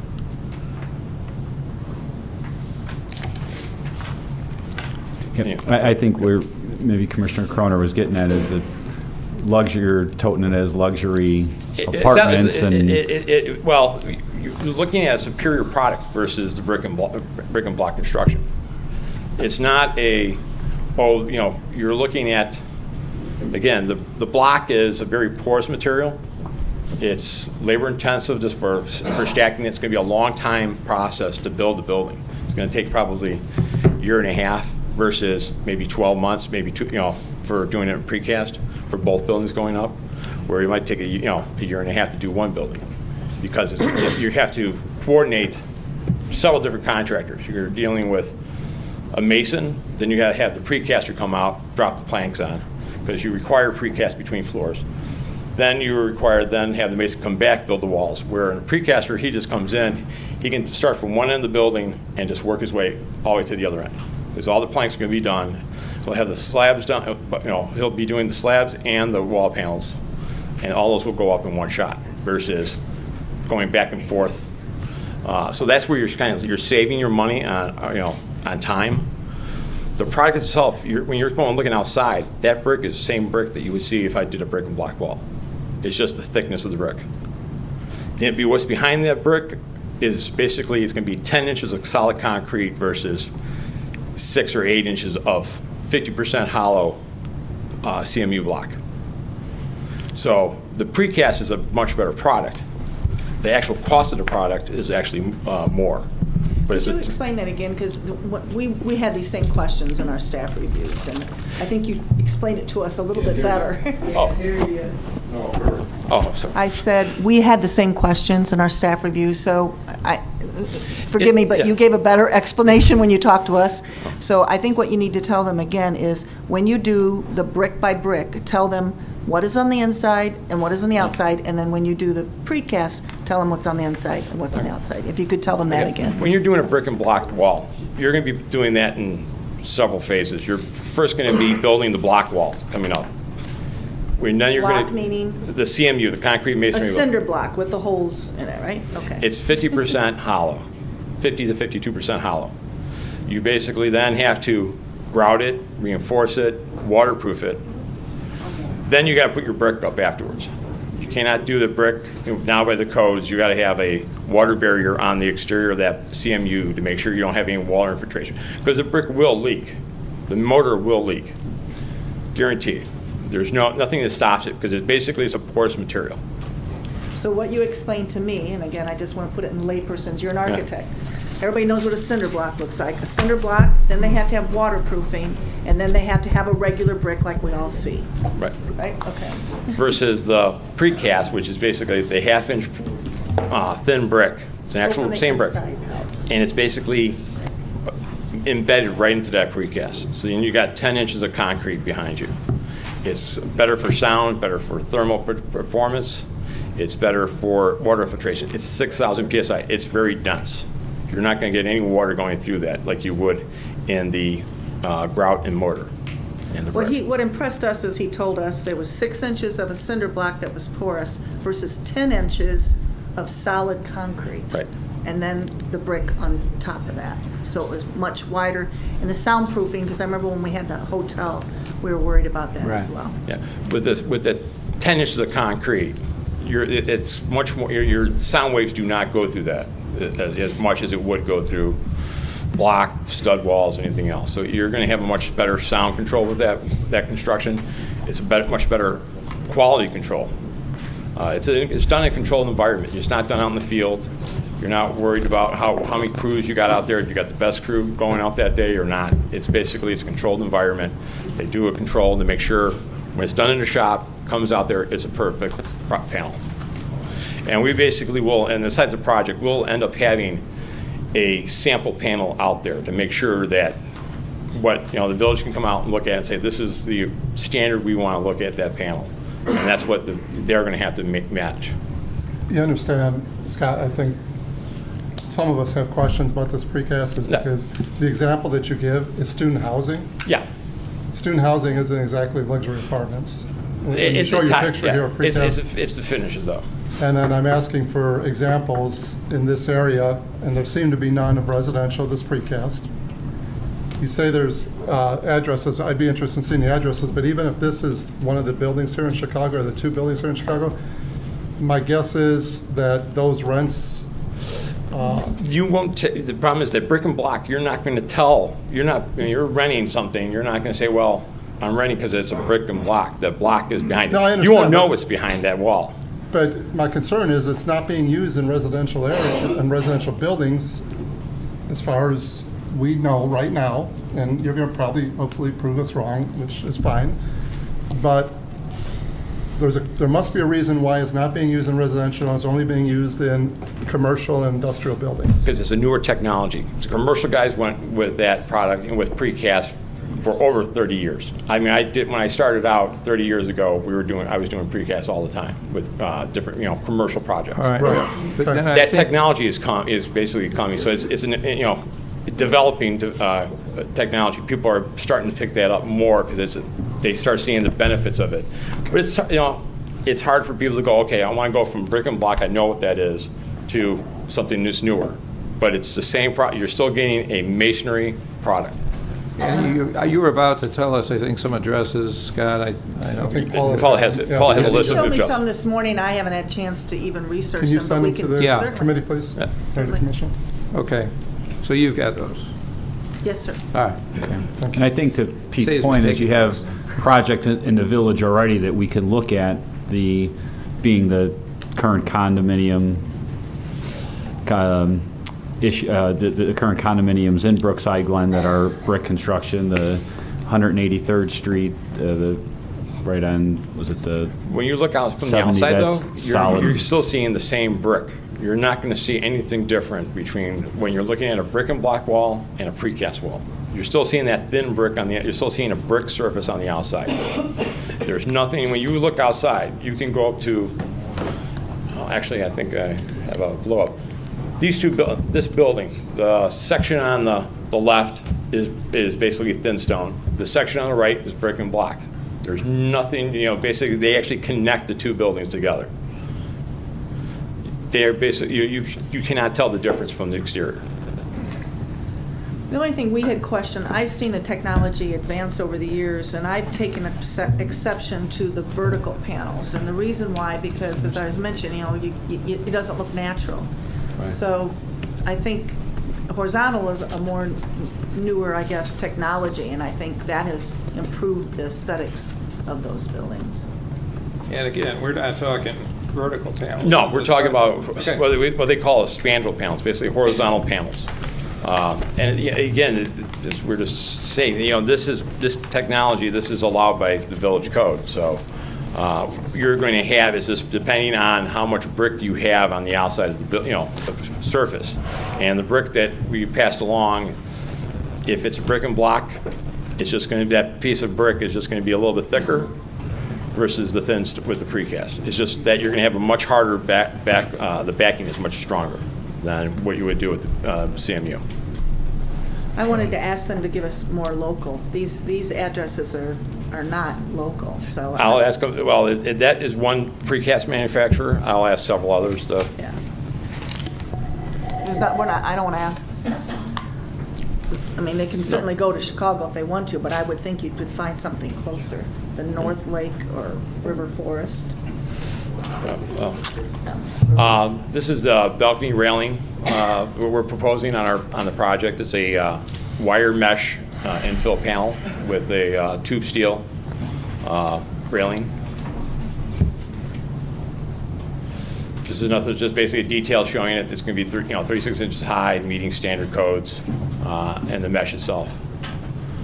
The exterior light fixture count, we have a typical pole light fixture, the wall fixture, and the typical parking lot fixture. These are all LED lights for energy efficiency, as well as per our photometric plan, we're meeting code standards, the village standards, and we also have provided that we didn't put a light over by the dog park to keep that dark area towards night and not to bother the townhome as much as possible. There is a light at the entrance, just so that street entrance there, we have visibility. But as far as the dog park, we're planning to keep that dark towards the night. The proposed signage of the project, again, we would do the same kind of materials that we're doing on the building to match. Parking lot, the parking level of the building. So as we talked earlier, there's 144 spaces, 72 per each building inside. We have now redesigned it so that we've now designed it so that we have two elevators, a trash room inside, plus there are going to be trash enclosures outside as well, so that when they take out the garbage during pickup days, they'll just not having to have the people come inside. We also have bike storage on the first floor, a nice sized lobby. We'll work out a mail room on the first floor as well. The typical floor plan. The only difference between this typical floor plan, the second floor, third floor, is we have the terrace area, and then some larger areas. Let's see if I actually can. we do have, one more up there. We have the large terrace area, and then we have several on the first floor that have larger terraces as well.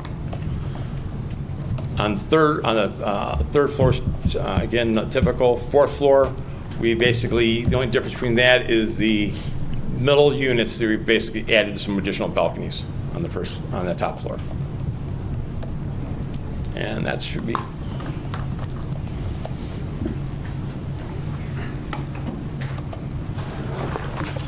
What's up? Actually, if you want to take one fast look, this is actually the thin brick campus. This is the difference. There's a groove on the back, and that basically helps out with the bonding of the precast. Thank you.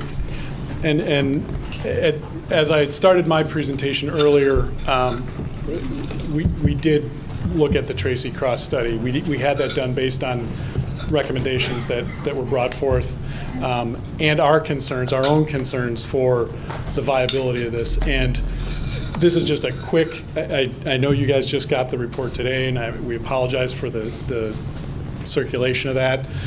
But we wanted to just hit on the points that we found in there that, again, support what we are looking to accomplish here, and we believe fit closely with what the village would want to see. And the things that stuck out at us was the location. The Tracy Cross report states over and over about how this is a great location for this type of housing because of the proximity to the transportation, the housing product demand. There's a demand in this area for rental, high-end rental units, and that's what we're proposing here. Mr. Gert, can I go back to that point, proximity to employment and transportation? Yes. When you guys were in here 2 weeks ago with the workshop, you talked about the train station in Mokina, that was the closest train station Right. to the building unit. Now, in the Tracy Cross summary, we haven't gotten a full report. Sure. You guys are talking about the 80th Avenue Yeah, not Mokina. train station. 80th. Sorry? It was always 80th Avenue. Yeah. Said it was closest. I thought it was stated that 80th Avenue was 80th, always... not the Mokina station. Not the Right, Mokina. that was closer, but also Mokina is an alternative for people who live down. I know I work with people who, depending on how close you are to one and the schedule, I mean, the schedule I Okay. understand is better at one than the other, and I don't remember which is which, but I know there's a choice, but, and that was. Actually, the only difference, I think, is I got to pay extra because it's a different zone in Mokina, so, you know. Okay. So maybe we can force, you know, we still have a few open parking spaces, but we'll see, okay. But Tracy Cross's report was emphasizing the fact that those are here and available for people who want to live outside the city, but still want to work in the city, or need to work in the city, or are located here from other places and want to have a place to live that isn't right downtown. So not everybody likes living in the city. I know I personally don't either, so that's just a choice, and that's part of what makes this a good location, though, is that access to that employment center via Metra and other, and the road network. And I think where maybe Commissioner Croner was going, and with, there's no walkability, bikeability to the 80th Avenue train station, and in your comparables, you use 9750 on the park, where there, those residents, they walk out of their building and they're at the train. Sure. No, it's not an exact comparison, of course, but there's no, I mean, for these folks that would live in the Tinley Park residence, it's a mile and a half and no sidewalk. I mean, there's very little sidewalk. You can't bike there, and so again, in looking and just kind of briefly looking at the study that we received, you're kind of comparing apples and oranges to me. Well, and you know, I didn't prepare this study itself. That was done by Tracy Cross, who's a recognized expert, not just by builders, but by lending institutions, by architects, by planners, and as really one of the top market consultants in the country. So, I mean, I understand your concerns where, hey, I might not want to do that, but when someone's looking for a location, maybe they're going to drive, maybe they're going to ride their bike. It it's going to present some challenges, but I think as more and more people become aware of that, and from a planning standpoint, it's certainly something we want to encourage. So again, it's supported in the documents we've seen, it's supported in the research we've seen, and we believe it is a part of what makes this a desirable end place for people to live. The age of the existing rental units that are available in the area are all older, and that was one of the points that was brought up, in that by bringing on new rental units, they are going to be more desirable just because of the amenities and the things we're going to be able to offer that aren't offered in those older existing rental units, both here in Tinley as well as the surrounding communities. And again, it's not just Tinley itself, but it's a regional need or demand that this study is also enforcing what we had believed, and so we were encouraged to see that as well. The success of similar type projects, the Orland Park project and the other ones that are located in similar situations, the newer developments, we found the rates to be, one, comparable to what we're proposing in terms of price, but also the availability. The absorption rate in those is very, very good, which also is encouraging and why we see the demand for that market. What are the other projects that, I just saw the 9750, or what, the two Orland Park projects right there. What, you said there's other projects that you've seen. Yeah, and some of it is, there are a few, and I guess. There's the one that was in the market study as well. There's a Tinley Park project, 150, it was just rehab. It's an older project, but it was fully rehabbed recently. It's in the market study. Residents that are. Oh, you're talking about 159th Street? This is 159 Tinley Park. So I have a question for you on the Orland Park developments, and I didn't see it in the report, and maybe it's in the larger report. If it's not, hopefully we could get it.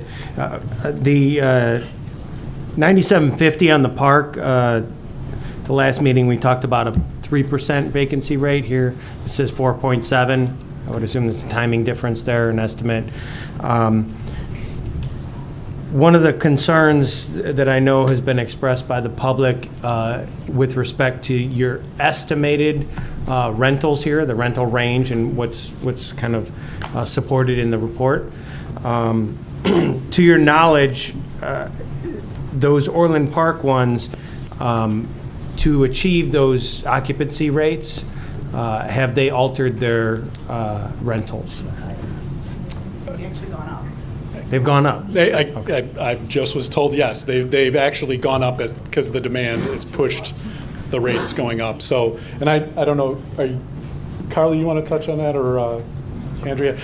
It's a little bit out of, wasn't organizing the report, so I apologize for not having That's that. fine. And I know, as Commissioner Croner said, we only have the executive summary here, and the full report is forthcoming. Correct. So, and also, I believe at the village board level, we will have a representative from Tracy Cross's office here to address some of those concerns as well, so that they can go into all the detail of the report at that time.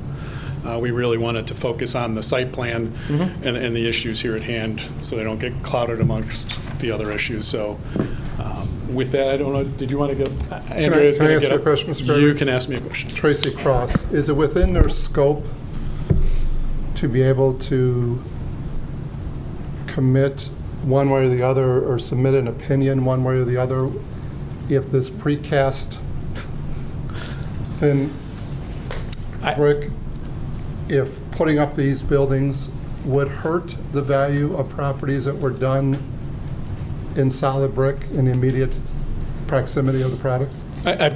I believe that they can. I don't think that. Since the report isn't finished, could you ask them to add that to the report to submit to the Plan Commission, please? Yeah, we can do that. Thank you. Andrea is going to get up and give you a brief summary then, or a summation of our presentation, and then we'll be here to answer any other questions you might have. Thank you. Thank you. I think I'm just going to do a thank you, and just a quick, because it's late. But I do want to thank the commissioners. I want to thank the staff. You've all been fantastic. We value the input, and we value the challenging input sometimes. I think that sometimes challenges make us better. And we certainly think that the questions and the issues raised by staff have made this a better project. We think it looks better. We think it is better, and it will be a better project because of the work that we've done on it. So I want to thank everybody really hard for that. And I just want to reiterate, since it's been a while since we started talking about this project earlier tonight, we are here for site plan only. The land does hold the 144 density approval, and we don't believe that ownership is a consideration for site plan approval or for this body. So I just wanted to thank everybody for their time, and we are here for as long as necessary to answer questions. Okay. Going back to something I'd asked Paula earlier about the garage entry on the internal parking, and I don't know, Ms. Crowley, if you have the answer, or perhaps Mr. Gregory does, or someone. Is that going to be a remote control resident type of a garage door opener thing in your own vehicle that allows the access?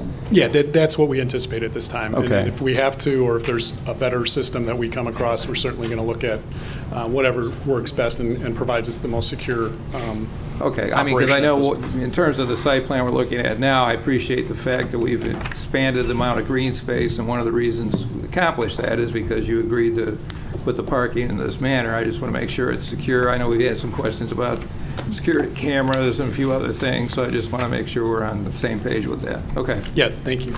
Any idea on when we're going to get this Tracy Cross report? Anybody? I'm sorry, I was asking. When the final Tracy Cross report. A couple weeks. We should have it in a couple weeks. As soon as we can get it to you, we will. We were, after the last, we heard what the concerns were, and we wanted to get it underway as well. So we did that. We asked them to accelerate it to get you the summary for this meeting, so that at least we would have something as a basis for that. And then we'll certainly, as soon as we can, we'll get it to you. Okay. Thank you. Thank you. Any other commissioners have Question. questions for the petitioner? On the walking path, the walking bike path, can someone show me where that comes in and how that connects, please?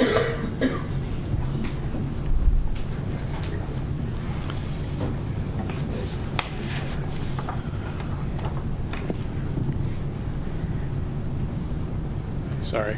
I just added, I can't remember if you have a site plan on there. There's a site plan in here. Okay, here, it's essentially along the western edge of the dog park there. So Do we have an elevation that shows the pumping station as well, to give some perspective? Yeah, it comes behind by the ComEd lines, and it'll probably have to have a switchback because there's a lot of grade change here, and then it'll connect. Do you have an aerial in here? Maybe I can switch.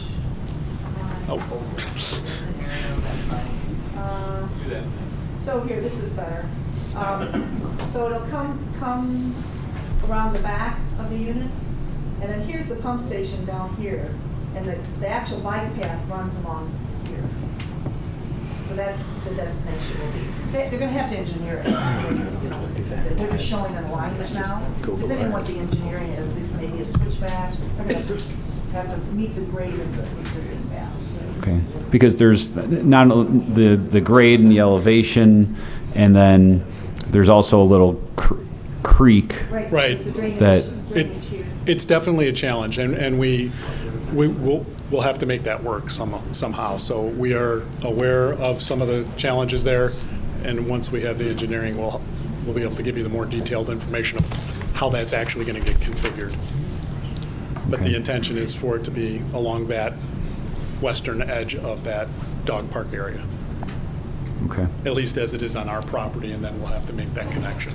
okay, thank you. And it sort of echoed Commissioner Croner's, you're asking us to make a decision, and without having the full report, it's kind of hard to make a full educated decision and something that we can make on behalf of all of, not just the residents here, but the impact on all of Tinley. And I, for one, would like to, before we do make a decision, would like to have that report. The primary issues, I think, are the height exceptions and the site plan. Does anyone have any other questions as far as, I think it was a good suggestion, Paul, in terms of setting a maximum height. I don't know if any commissioners want to weigh in on that. Yeah, I was going to say that the questions before you are the site plan and the special use, and not, as our attorney mentioned, it's not the ownership.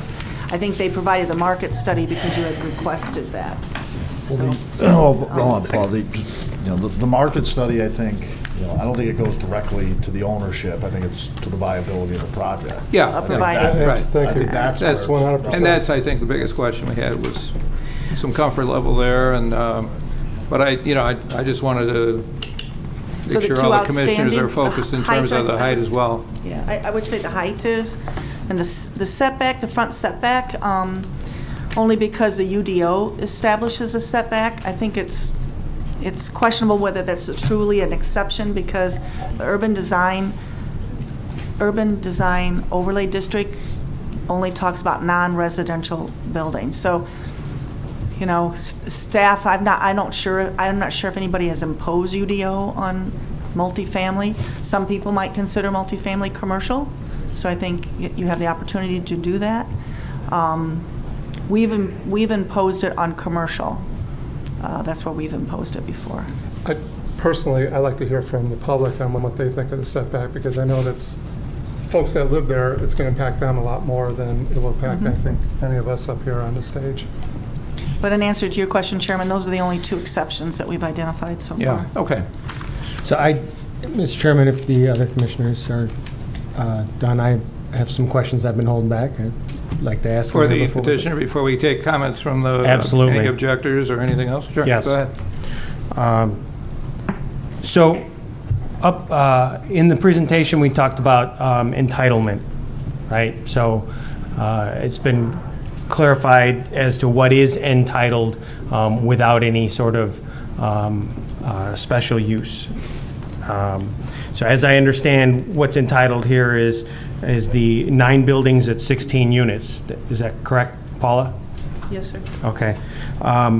In reading the ordinance, the one from 2000, and I realized that in doing the research, it appears that there was an error in the approved ordinance, but as I understand, the ordinance as approved states 16 buildings at 22 units? Correct, but the minutes are different, if you saw that. They Well, say- I did, Yeah. but we all know how accurate the minutes have been historically here in town. So I don't know how much faith I'd put in that. The approved ordinance is 16 to 22. So my point is that what's entitled is somewhere in that neighborhood, either 9 by... All the graphics show 22 buildings, that's why we went with the 22. Okay, so I just want to clarify, when we talk about what's entitled without any sort of exception, is 9 by 16, 9 buildings at 16 units, right? Yes, sir. The staff report and the considerations for the standards and all that emphasize, and I recognize why, emphasizes the additional open space and all the amenities and the advantages of doing a 2-building configuration versus the 9 buildings at 16. So my first question is, to what extent other combinations were considered? We jumped straight up to 2 buildings, right? And I believe when we look at some of the standards, talking about the not being detrimental to public health, safety, general welfare, being injurious to the, or substantially diminish and impair property values in the neighborhood. I think jumping from 9 buildings at 16 straight up to 2 buildings, that's a pretty significant difference. And I believe that's one of the concerns of the public. I just did some quick math. Other alternatives being 4 buildings at 36, 6 at 24, 8 at 18, some combination. I'm curious to know whether you'd done some various analysis. We've done, well, we started this project about a year ago, and I would say we've probably done about 20 to 30 different site plans.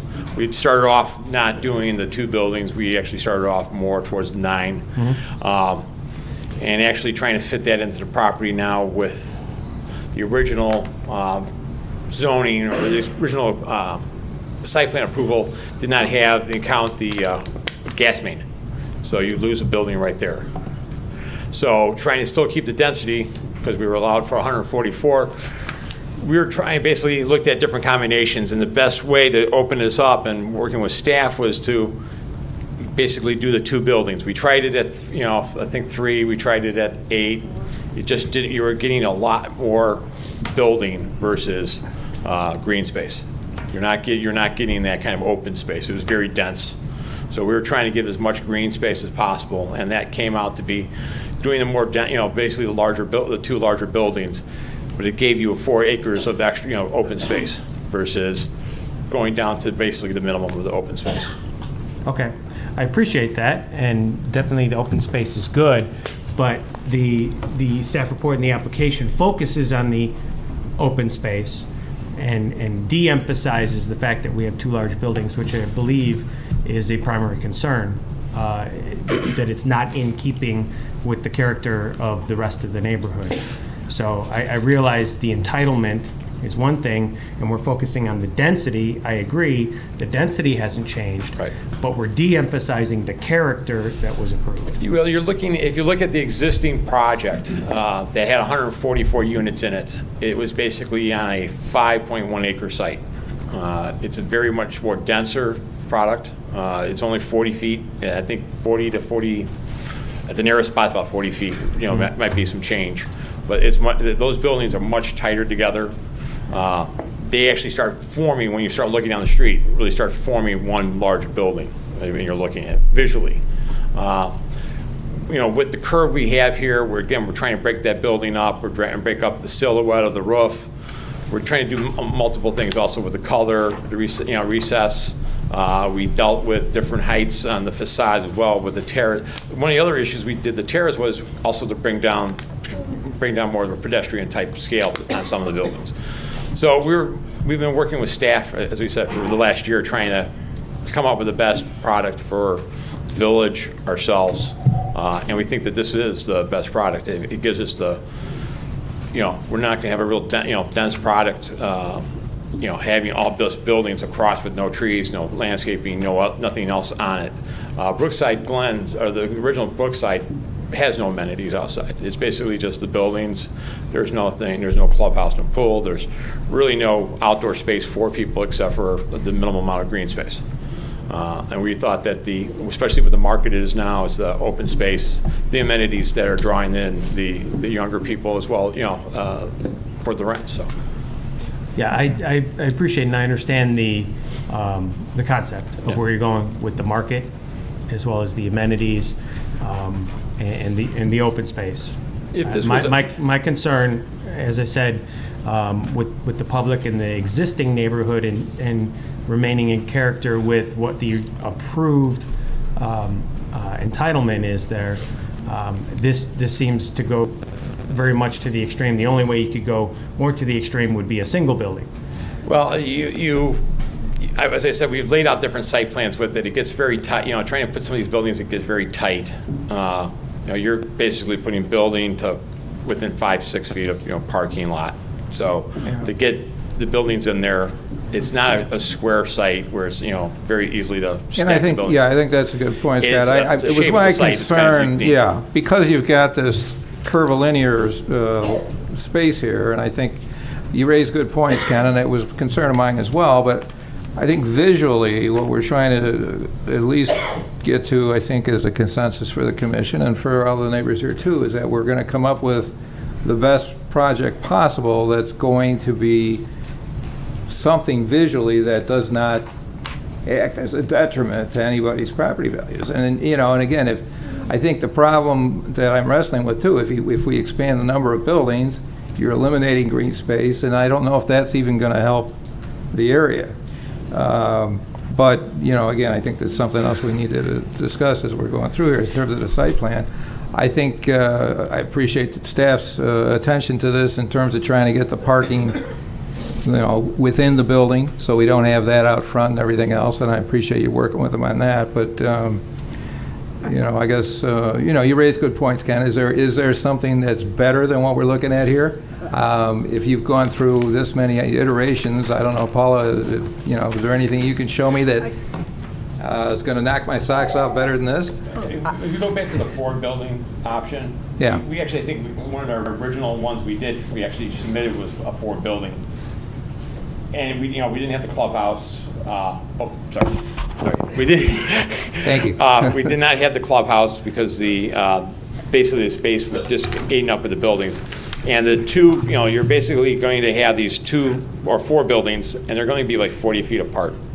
So you're getting the same view of that building, but now you're going to be making even more of a wall because you're not going to have that drop with the clubhouse area, and you lose green space for it as well. And the other thing that came up when we did the plan that had more buildings as opposed to the 2 structures is that when you're doing that, you put more money into the exterior, and then we're losing a lot of the amenities, and we're losing the finishes and some of the things that drive our rents. And in order to command the rents, we really need the finishes and the amenities, and they're kind of a hand-in-hand process. And so in order to provide those things, to provide the granite and the clubhouse and the pools and all of the marble bathrooms and all of the things that we need to command rent, you know, we needed it visibly appealing, and we also need the amenities, and that's kind of how we landed where we're at. So the green space is I mean, it's over 50% of the site, which is fantastic, but it's also the interior space and the amenities that we can offer when we do 2 structures as opposed to 4, 6, which have all been looked at. Those all make sense from a business perspective and from making the project cost-effective and viable. Completely agree with that. The basis for approving a change from what is entitled currently, those speak to the project, and it speaks to future residents, and it essentially ignores the existing nature and character of the neighborhood. And as I see, we're going to an extreme on this end, and we're focusing on the open space and the amenities, and those are all great, but those support the project and future residents, and it's going a long way from the existing character of the neighborhood. I think I stated earlier that the existing Brookside, when you start looking at those buildings in a row, they're only 40 feet apart. They basically start, when you look visually, they start looking as one long building. You know, maybe not physically. It's only one. All right. I actually drew those Let's original. I finish- actually am let's the finish architect of this those original buildings. Okay. If you start looking at the site plan, that does give you a feel for that being one large building. They're not one building, but visually it gives you a feel of one large building. Okay. So I don't want to belabor the point and beat it up. It's already pretty late. So a couple of the other items on there that essentially findings in support of potential approval here speak to things about the roadway improvements. And I just want to point out that while those are great, I would expect that any development going in here, the improvements, those would be expected as well. So to me, that's kind of a moot point. And same goes with respect to the extent to which the special use contributes to the economic development. I mean, I've seen this before. I mean, build anything there, and we would expect that it contributes. It's vacant property right now, you know, minimal contribution. So I don't, while I agree that that's nice and it's good and we want development, I don't think it supports special use.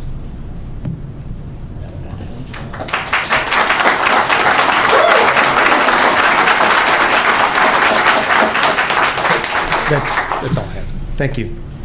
Anybody else have any questions for the petitioner before we have the people who've been sworn in as objectors step up? I think it's appropriate time, those of you who've been sworn in, I don't know if you want to form a line or just take your turn. Yeah, however you want to, maybe, line up towards the back hallway and we'll go from there. We'll go by height. Sure. Well, I'm open to any suggestions. If you want to go by height, and I'm not Well, making. it works for me either way. All right, I'm gonna be at one end or the I'm other. not going to make any short jokes tonight, so. My name is John Wagner. I was here a couple weeks ago, and I'm a resident of Brookside Glen. And I want to thank you all for the questions you're asking. Personally, I love that cast product. Our church is made of that, and it went up so fast, and it's great stuff. So from that perspective, I think they're doing a great job with all that. The problem is, everybody keeps talking about, well, you brought it up finally, the original concept of the area. And Paula mentioned it, and the attorney, and I'm sorry, I don't know your name, but, no, there's, covenants and restrictions rule, not the ordinance. Well, our ordinance is about as clear as you can get. And there is nothing in that ordinance that you were reading that specifically says whether it's R5 or R6. I think we have to figure that out first. That would be a good thing, because the two are hugely different when it comes to ownership, the type of structure, not the number 144. I don't care about that. We know that's there. There's no problem with that. But one is one sentence. R5, low-density residential district intended to provide an environment of predominantly low-density single-family dwelling units, including two-family and townhouses in which individual units are privately owned. And Paul, I'm really surprised you didn't have that in your little thing, because you said, oh, it's here somewhere. Now, R6 is a whole paragraph, and it talks about compatible commingling, single-family, two-family, multiple-family, garden apartments, larger multiple-family structures. That's what you're describing with this development. But I see nothing on any zoning map that says R6. You can't find anything specific. There's conflicting things. Straighten it out. That's what I would say. And then when we talk about the other thing about the zoning, forget that a minute. Let's talk about should command $1.60 a foot. I remember that. Being the accountant, I remember numbers, okay? I would like to know, because we've checked with real estates in the area. The apartments at Orland, rents have gone up, but have gone up from what to what? Demand is a lot different than what they actually collect, okay?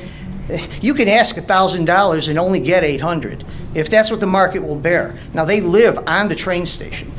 Restaurants, walking distance, shops, everything is all there. We're talking about a totally different area here. Oh, I would agree. I think, there's no question, there's no restaurants walkable. There's nothing let's call walkable a unless spade you a want to get spade. hit by a truck. Yeah, I mean, let's call it a short So- drive, so, yeah. So what I'm saying is that we have a totally different animal. There are other locations probably nearby that are better suited for this. I mean, it's not in Tinley, and I apologize for that, but right down the road where the bank-owned property is there, where they're going to put up those big hotels and the water park and everything, that's all just waiting for apartments, which are right next to the train station. What about the hospital grounds? Has anybody looked at doing that? Because we're close to the train station there, too. There's infrastructure. It's already there. I mean, if we're going to do something, put it in a place where it doesn't affect residences. That's what I'm saying. And that's what No, I appreciate everybody else that. says. All right, thank you. Can I just respond to her question? Can I respond? Wait, all right, please, one at a time, please. Can I just respond to one thing that was brought up there? Mr. Chair, if that ordinance doesn't govern, then I would state that every condo in Brookside, East, and Glen is in violation because they were all permitted and issued certificates of occupancy. Every one of those units would be in violation if that ordinance doesn't Right. govern. Thanks, Ms. Crowley. Okay, yes, sir. Let's be respectful. Good evening, Bob Kaz. I'm a resident of Brookside Glen, and I live in a townhouse. I happen to live in the unit directly behind the Brookside Glen condominiums, and I see the way they're structured in a nice flowing curve, and there is nice green spaces in between them. They're not bunched together as this particular unit would be, and if you take it in its reality, for all the people that live in that particular area, to give you some idea of the immensity of that building, you take 4 of those units plus and put those together, times that by 2. That's how that's going to look, let alone the impact of 300 cars, as a rounding off number, not to consider the amount of guests, the impact of our schools, the impact on our police department, the impact on our fire department, and the impact on the aesthetics of the neighborhood. And I guess it all boils down to, where are we at, R5 or R6? One's one way for the residents, the other way opens up the door to some sort of Pandora's box, which we don't know. Now, everybody here, that's all the people that are in this building and out in the foyer, nobody here is against progress, not at all. However, it has to be metered, and what we're seeing just does not fit into the community that we currently live in, or the current community plans that even you gentlemen have expressed your concerns with.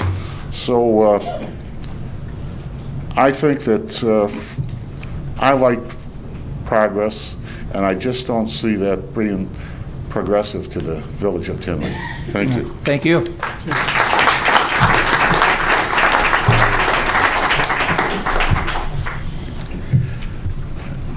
Another time before you gentlemen. Michael Stocklow, Vice President of Brookside Glen Townhouse Association. I'd like to formally request that this public hearing be continued at a later date in order for 400 residents who had graduation tonight, as did one of the commissioners, to be able to voice their opinion. That's just my formal request. Market research. We got this thing, we saw the addendum that was in the minutes to last week on the market research for rents in the area. The highest rent out of that 90-page report out of 30 properties was $1,300. How can you compare apples to oranges or apples to apples when you're not comparing two like samples? It's like, you know, throwing gas on or water on a gas fire, or excuse me. But, you know, it doesn't make sense. If you're going to compare two properties, have them sit there and compare comparable, you know, properties that have command the same rents. Not something that the median rent out of all 30 of those properties was under $1,000. And here we're talking from 15 to 25. Doesn't make sense. Next, you know, talking about the PUD. You know, we all know where that's at. But when you look over I-80 coming southbound on 80th Avenue, you see the condos, you see the townhouses. You cross 80th Avenue, you see the townhouses again, and then what they're proposing is this two massive hotels. It doesn't fit in with the neighborhood. You know, we're sitting there, you're looking at it, and we all know what was, you know, proposed way back when, but that also goes into a traffic study that, you know, we agree the density is there. You know, we can't do anything about the density, but 20 years ago, 80th Avenue was fine for a 2-lane bridge. Now they're talking about a 4-lane bridge because traffic has changed in the last 20 years. Somebody brought this up 2 weeks ago, asked if a new traffic study could be done for, you know, off of Magnuson onto 191st Street, and they said no, the density's been figured out. Not pointing fingers at anybody who said that, but the density has already been approved. We agreed. We can't do anything about the density. But a traffic study can be done because it impacts safety of people getting in and out of the subdivision. Next, I believe Commissioner Tony, I don't know his last name, he requested samples of the HVAC coverings from the architect. He said he would bring them. Obviously, we haven't seen any. You know, so another reason for a continuance of this public hearing, to get all the facts before you gentlemen, you know, before a decision is made. Something else is about, are these builders going to be held a bond or an escrow to guarantee completion of the project? What happens in 6 months, they run out of money and the bank won't finance them? Who's going to finish the project? So is there some sort of guarantee on the builder that this will be finished?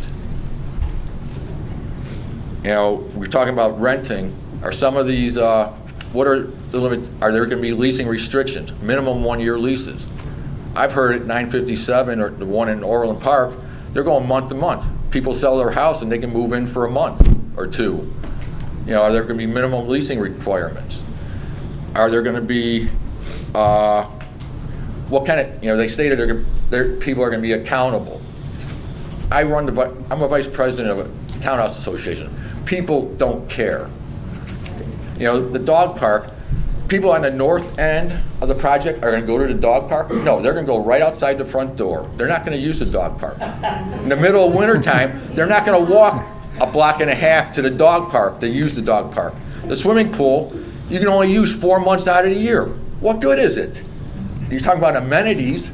These aren't amenities. You know, if it's an indoor pool that you can use year-round, that's one thing. But a grill station, maybe 6 months out of the year. You're going to go outside from your fourth floor apartment, go down to the grilling station in the middle of winter. You know, they talk about amenities. You know, they're not. People don't care about that in the middle of winter time. You know, the clubhouse is fine, but there's no stove or on the outdoor parking decks. Are there going to be restrictions as to noise? You know, they talk about a green fence. How do you grow green stuff in the wintertime to Okay, abate the Mike, noise? I think some of those points you're raising are probably good to bring to the village board, because they're the ones going to have to approve it, but what we're concerned about, you made some good points as far as the site plan and the height and the layout of things, and that's what I think we want to hear from everybody, because that's what our job is to look at. Well, one last thing. Sure. The parking decks, can't they be put on the inside of the buildings instead of the outside? The way the picture looks, the parking decks are on the outside. Why can't they be moved to the inside? No, they're on inside. It's all inside.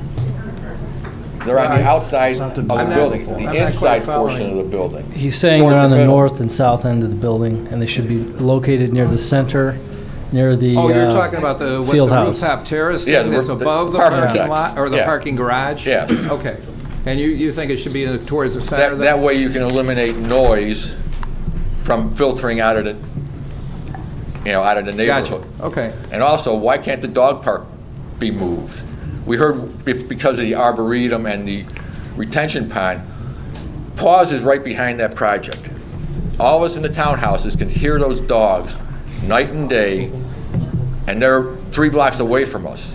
Having a dog park right behind our residences would not be feasible for noise, unless they're going to close the dog park at 6 o'clock. Okay, appreciate it. Thanks, Mike.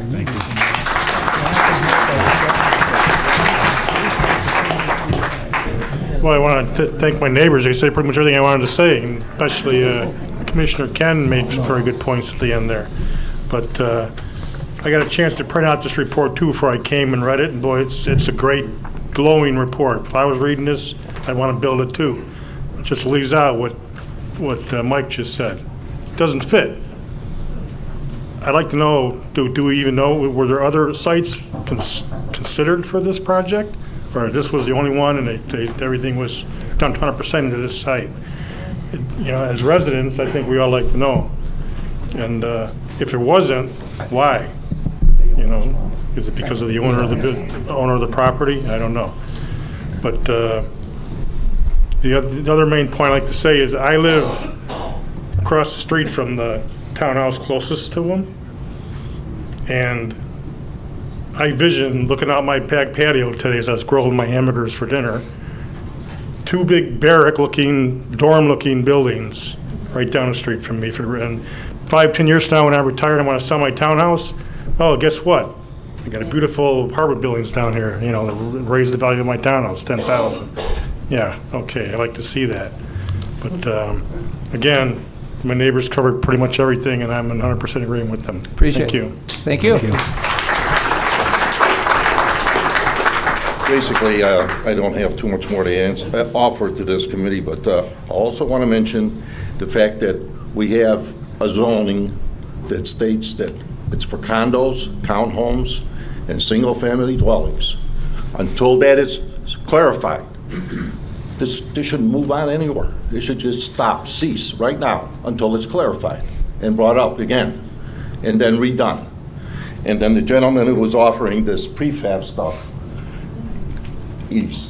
I don't know where you're coming from on that. Really? Come on.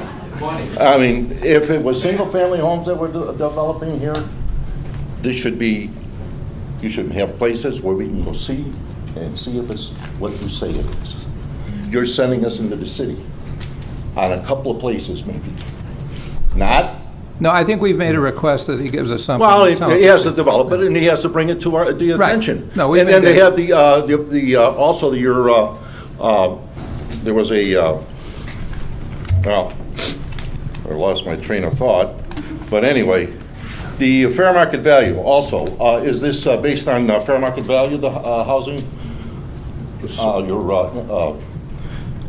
What your the rent is, thank you. Is it on fair market value? Or is it on Well, so again, tax sir, subsidy? that's probably a good question at the village board level. Right now, what we're looking at is the site plan and your comments in terms of the layout and the height and things of that nature. And also the development for them to come down into the walking path. These people are paying rent. They could care less about the walking path. They'll go through and tear it apart. People who live there take care of it. People who rent, they don't care. Same thing in regards to traffic. When they got 300 vehicles, they're going to pull out of your area at about 8 o'clock in the morning or 7:30. Well, and again, I You're think- not going to have any opportunity to make left turns on 191st Street or 80th Avenue. That- It's bad enough now. That would be a good issue to raise with the village board and the Well, public that's safety something to and the consider. public works. But I know, those are good points, but I'm just saying, we're limited right now to site plan and the But height that- variation. We're indicating that this area is too, it's not big enough for it. Yeah. Thank you. Thank you. Paul White, Brookside Glen. Good to see you again.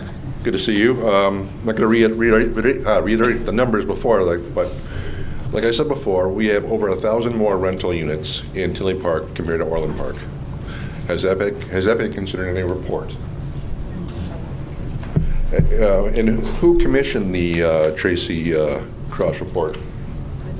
The developer. And you think they're going to come back with something negative that's not going to feed into your narrative to make this go through? Do you really? No, you just go ahead and address your comments as to the site plan and whatever. I don't, we don't need to get into little arguments. Okay, let's get at back this to the point. site plan. Again, R5 zoning, I know we've discussed it at length, and that's fine. Then that's another thing. I'm looking at the report here on the Brookside Glen PUD timeline in 2007. I'm looking at the development that was turned down because of the architecture and the way the buildings were aligned. I would much rather have something like this in my neighborhood than a dormitory. For this to be turned down in 2007, there's no comparison. This is so much aesthetically more appealing. Okay. Those are the kind of things we are interested in hearing, sir. Appreciate it. So, I mean, Yeah. it's been said over and over, and we don't have enough information. We don't have enough. We don't have the reports. This has to be tabled for a later date. Appreciate it. Thank you. Thank you. Hi. Hello, I'm Michelle Palumbo. I live right behind the dog park. So I have a couple questions, but I want to start out because what I can't wrap my brain around, and I think this is what you were saying, is that we've got this PUD, I get it, but they're coming in at the tail end, and I'm understanding PUDs as it's built as a community. Like, everybody has access to everything. So the condo people, they can walk through the townhomes and the homes. The townhome people can walk, everybody goes everywhere. What this project is doing is it's an oasis in a PUD. Nobody else has access to any of these features that they're that they're going to propose to build. And I don't understand how that fits in a PUD. They could take that and build it anywhere they want to, and I know we're all being repetitive, but I can't wrap my brain around it. So am I understanding this correctly, that the PUD is supposed to be a community-built? Well, the PUD is basically a blend of multiple uses. And Right, it's- but like I said, the condos are beautiful. They're, the one thing about the condos is there is not one parking space, and not one, if you walk over there. The parking spaces don't shine, headlights are not going into any of the units, not a townhome and not a condo. And they have a big, huge berm with trees, and it drives by. You don't park into it. And what they proposed, which I think now is gone away, and those are going to be banked spaces, is that right? Oh, you're talking about the banked Over by the tunnel. things that Right. aren't going to be Yeah. built initially? Okay. Yeah, so if that's banked, and say the village does want that built, they say, okay, we want to put those parking spaces in. Does that go to another special exception hearing, or do they just put those in? Well, we could make any recommendations that we feel necessary, but right now, we would be approving those as you've seen them there. Okay. Or not, depending, you know. how And the landscaping is much to be desired, because we're, you know, if I understand the village code correctly, there's got to be a 20-foot buffer between us and any type of, like, our property line and where they're going to start doing something on their property. Is that correct? Well, I'm still having a difficult time envisioning where you're at, but yes, there's going to be I'm right behind, landscaping we're barriers. like by the pumping station and the dog park. Okay, So- to the south then, and to what, I guess what we're looking at to the left side, if I'm. To the, Michelle's right to garden? you, maybe? that'd be me. Yeah. This way, right? Yeah, okay. So now, if they're going to put those parking spaces, so now you need 20 feet, and then, do I have it correct, then you need an additional 18 and a half feet for parking spaces? Is that like the standard that, no? You're talking about the length of the parking? The length of the parking space, yes. 18. 18. And a half, right? Yeah. 18. So Sounds now like you 18, need 38. Did anyone measure it to even figure out if these parking spaces are going to fit there? Oh, I think they have, I mean, yeah. I mean, there's not a lot of room from our property line. And how you're proposing to put landscaping for cars that are going to shine lights in our windows. Well, that's one of the concerns Literally. we have, and that's why it was addressed. I think that, You know- we do want to see that there if this is actually going through. I don't think trees are going to be I good think uh, enough. it's a little misleading back there. Some of the property owners have gone beyond their property own. There's some gardens back there that are on their property, so I'm not sure if you Correct. know where the property lines are. We do, Oh, okay. we do. So Okay. they might have We're a well site plan. that can- All right, but Right. I think that's a good point, though. Right. In considering this, I think the commission wants to take into account the sidelines and that, and certainly any headlight interference, and that's Okay. one of the reasons I think we wanted to hear more about Evergreen. landscaping. Right. You know, the other thing with the pumping station, it is built really high. And I don't think anyone clearly understands quite how high that building is. There's a drop down. Is the dog, what I couldn't understand from the communications is the dog park going to be brought up in grade, or is it going to be at the grade that it is, that the land is right now? They I haven't think we're done going to have to, engineering. that's going to We be an just don't know. engineering Okay. question. Nobody wants to see anybody flood it out, that's for darn sure. Because let me So- tell you, you get a Right. lot of water back there. Oh, yeah, no, believe me. When I was on the village board a quarter century ago, and I was chairman of Public Works, the biggest issue I had was everybody fooling around with their drainage lines in the backyards and neighbors going like this and everything. So, no, I'm well aware of all that. So that's one of the things we're going to consider. Okay. And are there any other incomplete PUDs in Tinley Park, or is this the only one? Incomplete what? Like PUDs? Are there any others? I'd imagine there is. I'm sure there must be. There must be? Okay. Yeah. I'm just curious, because this is a concern. You know, they're putting something like this in our community that doesn't fit in our community. All right. Anything else in terms of the site plan or height? Nope, I think that's, no, that's all. Okay. I really wanted to get to the landscaping and the. All right, appreciate it. the Thank height. you. Thank Hi there. Hi. My name is Jan Bartels. I've lived in Brookside Glen for 20 years. This project here does not belong in our community, in my opinion, and 500 other people in Brookside Glen, which I'd like to submit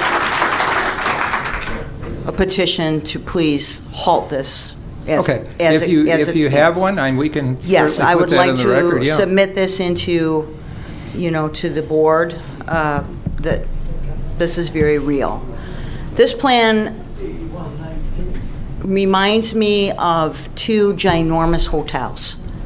It doesn't blend in with our community, with our families, all of our families, our kids, our grandkids, single-family homes, condominiums, kind of an older setting over there, very quiet, very serene. We could keep good tabs on most of all of our streets, our snow plowing, our bike path, our grounds. We don't welcome these two ginormous buildings that basically have no stake in the game. Renters, no stake in the game. They're just there to live. You know, these are just, they are horrible looking. They are just detrimental to our community. It's not the community that we all know and love right now.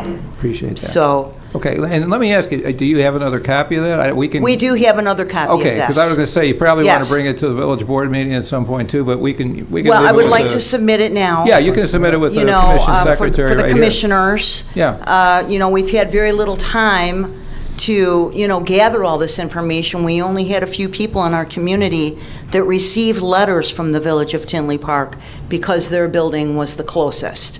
All of our residents in Brookside Glen, none of us got any of that. Okay. Just a few. You can leave the So, petition with our I will. commission secretary Okay, so we very can make good. it part of the record. Thank- I appreciate it. Thank you, you. Commissioners.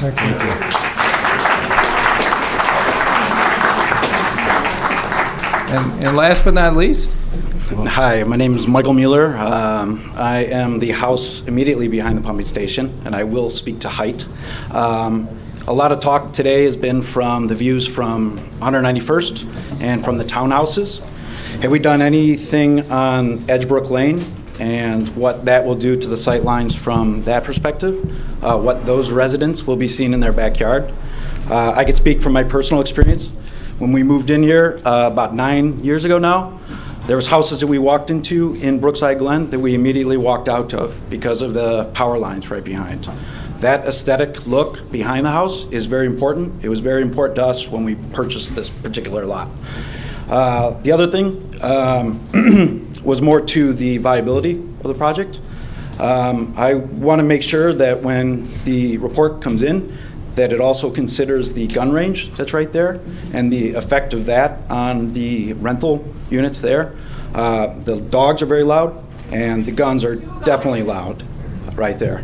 So I just want to make sure that those are taken into consideration when we're saying that these are going to be fully occupied and demanding the same rates that All right. the Good points, Park Mike. does. Thank you. Thank you.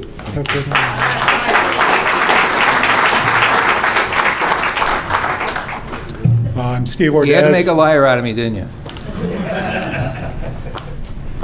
Steve Ordaz, and I'm one of the residents that would be nearby this proposed monolith. My only comment, I echo the comments of everyone else that's been up here, but the market study, I'm a little dismayed that it's only available now and that it's only an executive summary. When we talked about this 2 weeks ago, my expectation was that you would have had it long before now and that you would have had an opportunity to thoroughly go through it, but you're only getting it now.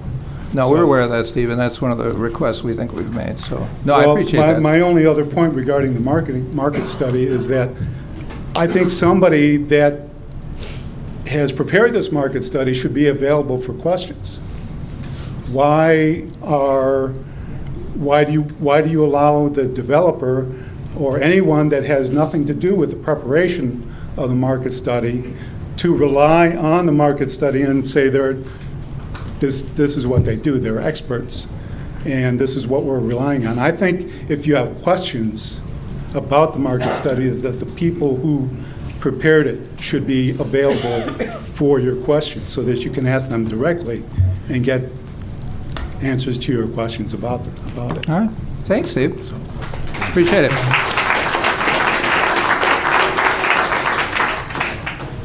Hi, Bob Vervick. I Hi, don't Bob. live in Brookside Glen. I live on Lancaster side.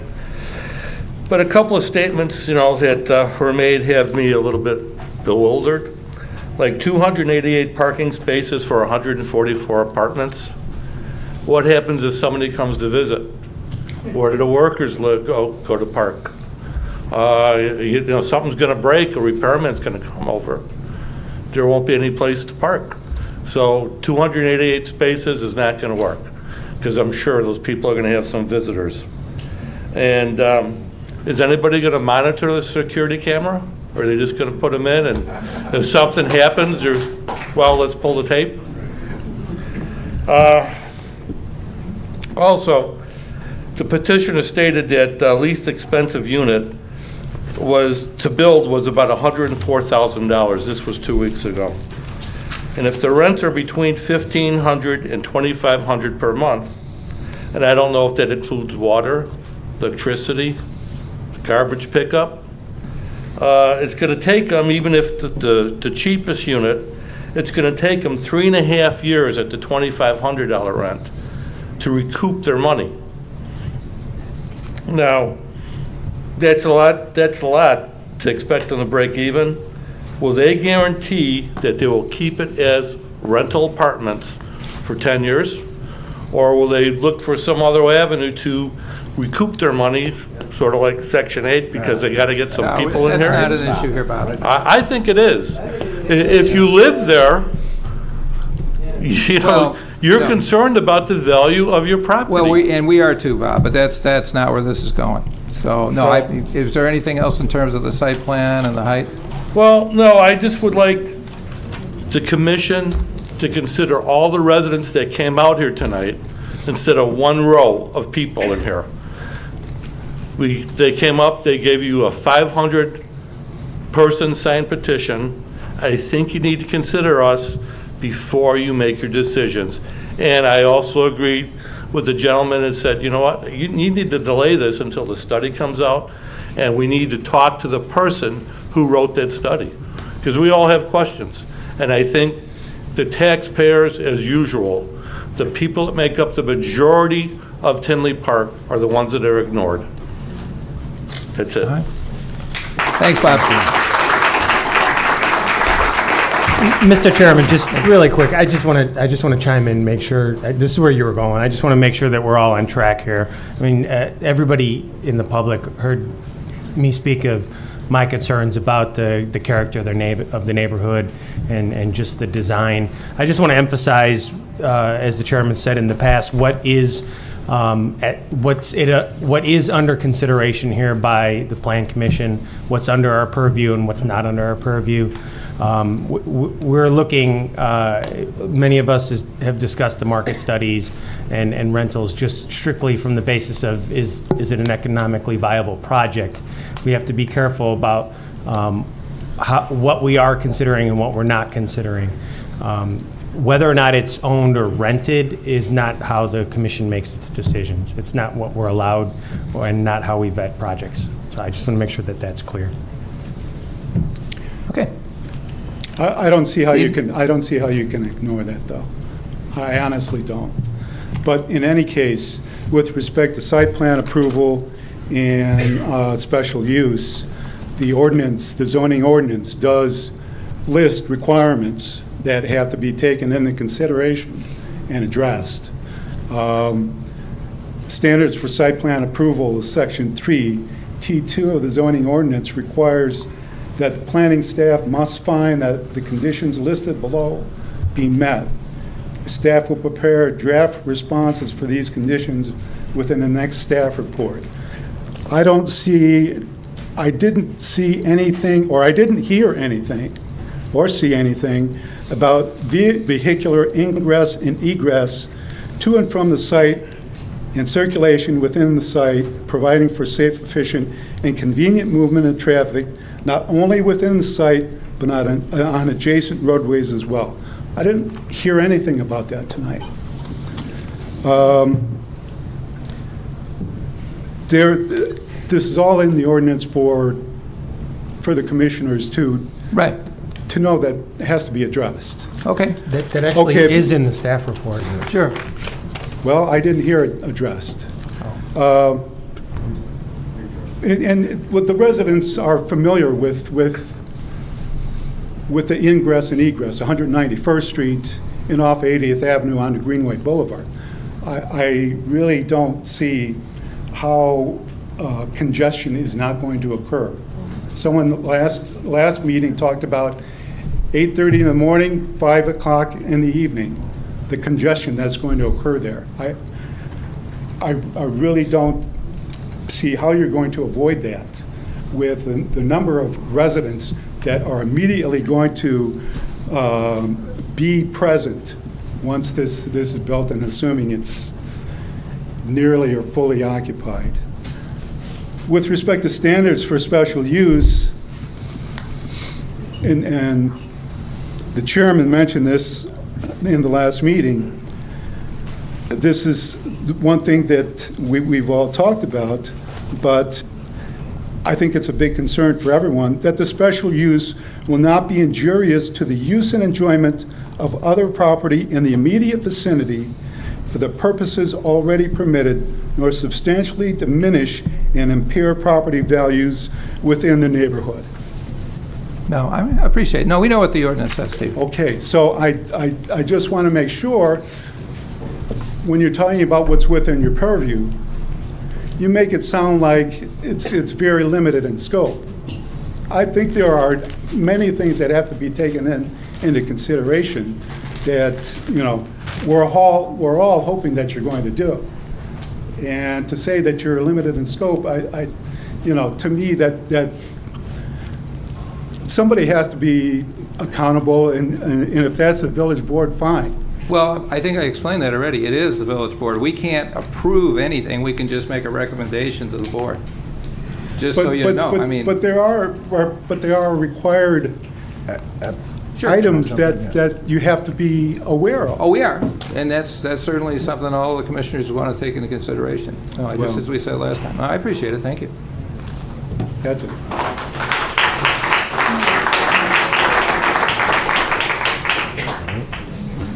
Okay, I think we've heard closing remarks from the petitioners, so I guess at this point we can entertain a motion to close the public hearing.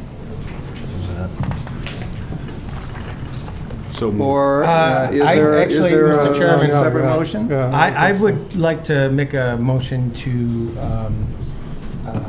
continue the public hearing. We can certainly do that. Well, let me lay out the let me lay out the options. So you can continue the public hearing.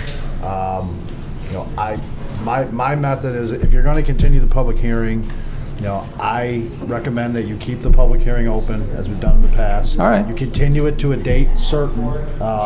That would not trigger a renotice requirement, but since everybody's here, it's a date certain. If you can't make that date, if we don't get what we need, then we'll renotice it again. But you want to make sure the public knows when we're coming back. Okay. And if we have to cancel it, I'm sure the village, we've done that before, and, you know, the village, you know, through their outlets gets the word out that the meeting will be canceled. All right. So, you know, we're If on we do TV continue here, so then, you- I think our next scheduled meeting is in 2 weeks. There's that, and then I guess the other option, if you close the public hearing, obviously you can go Okay. out, you can deliberate, you can vote, you can make your motion. But if you do want to continue it, that's the wish of the board, I'd say make that motion in the public hearing. All right. I think, Ken, I heard the comment, you wanted to make a motion to continue. I will second Let's that make it motion. to, before we get too far ahead, let's make it for a date certain, so everybody's aware. Yes, so my thought would be I'd make a motion to the date certain of the next meeting, which is the 15th. Okay. But before I make that motion, as I understand, some of the information we've requested may not be available by that date. So, Well, that's another good point. Do you think, Well, let's I mean, do you guys, what do the petitioners think? and in the interest of not delaying them unnecessarily. right, what do you think? Can you get us this information in time for that? But guys, can you get it to us the Friday before the dates, rather than the day of? Can you get it, so we're looking at basically a week from tomorrow.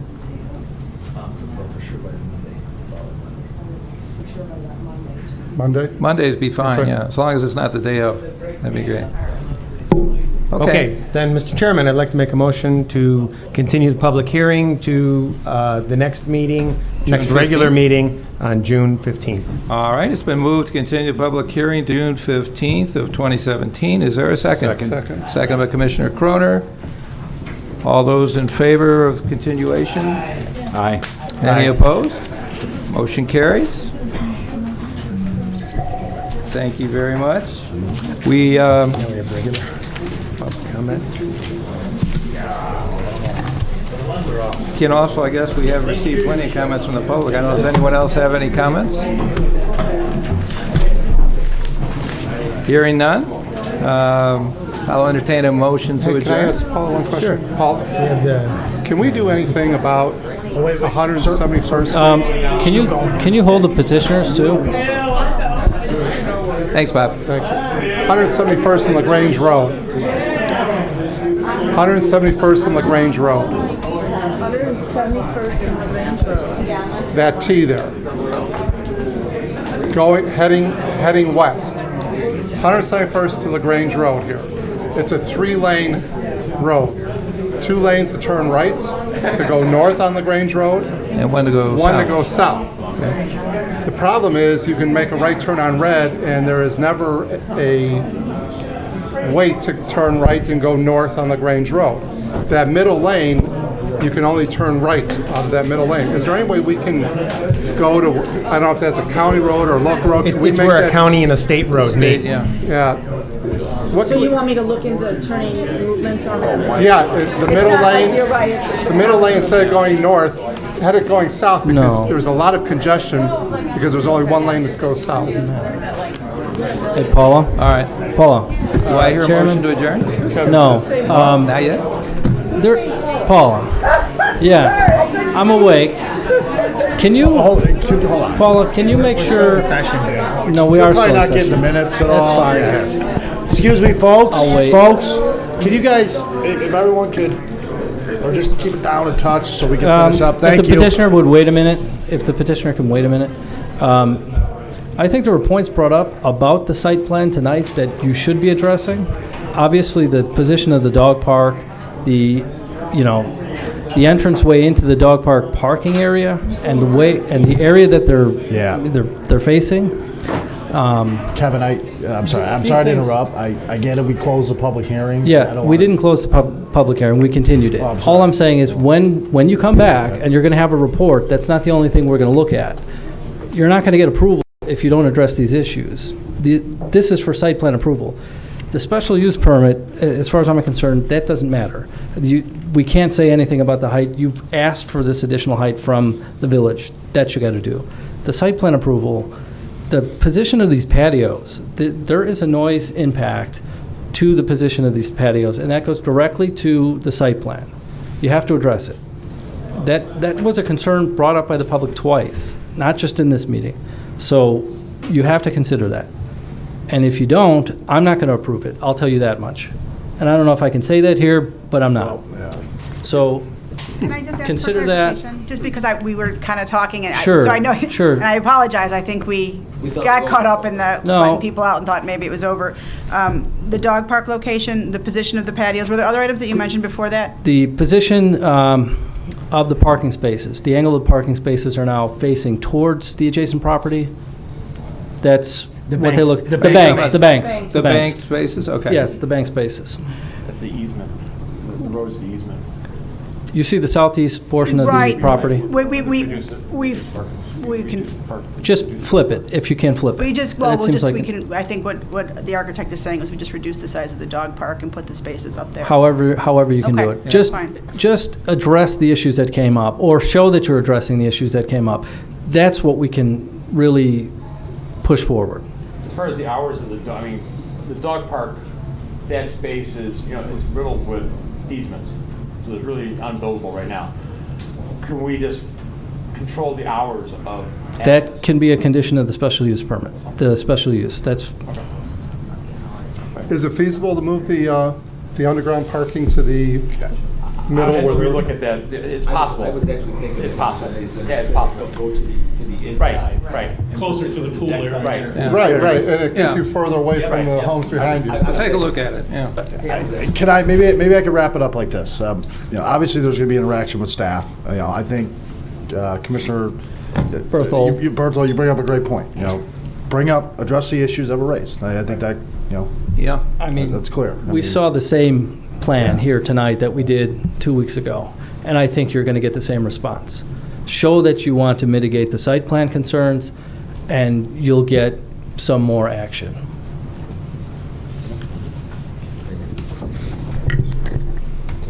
All right, thanks, Kevin. Okay, Yeah. Thank you. Appreciate your input. Thank you. Can we go? Thank you, guys. You can go Absolutely. whatever you wanted to. Motion to adjourn. Okay, I think we can entertain a motion to adjourn. I thought she did get hit, So yeah. moved. What's that? Oh, Mark made I it? thought he hit Well, her. at least it was a microphone. Commissioner? Motion to adjourn. Oh, Kevin did, all right. Is there a second? Who made the motion? Kevin made it? Kevin? And And I will seconded second. I will second. by Ken, all right. Been moved and seconded to adjourn the meeting. All those in favor signify by saying aye. Aye. Any opposed? Motion carries. Thank you very much, everybody. Well done, Mr. Chair.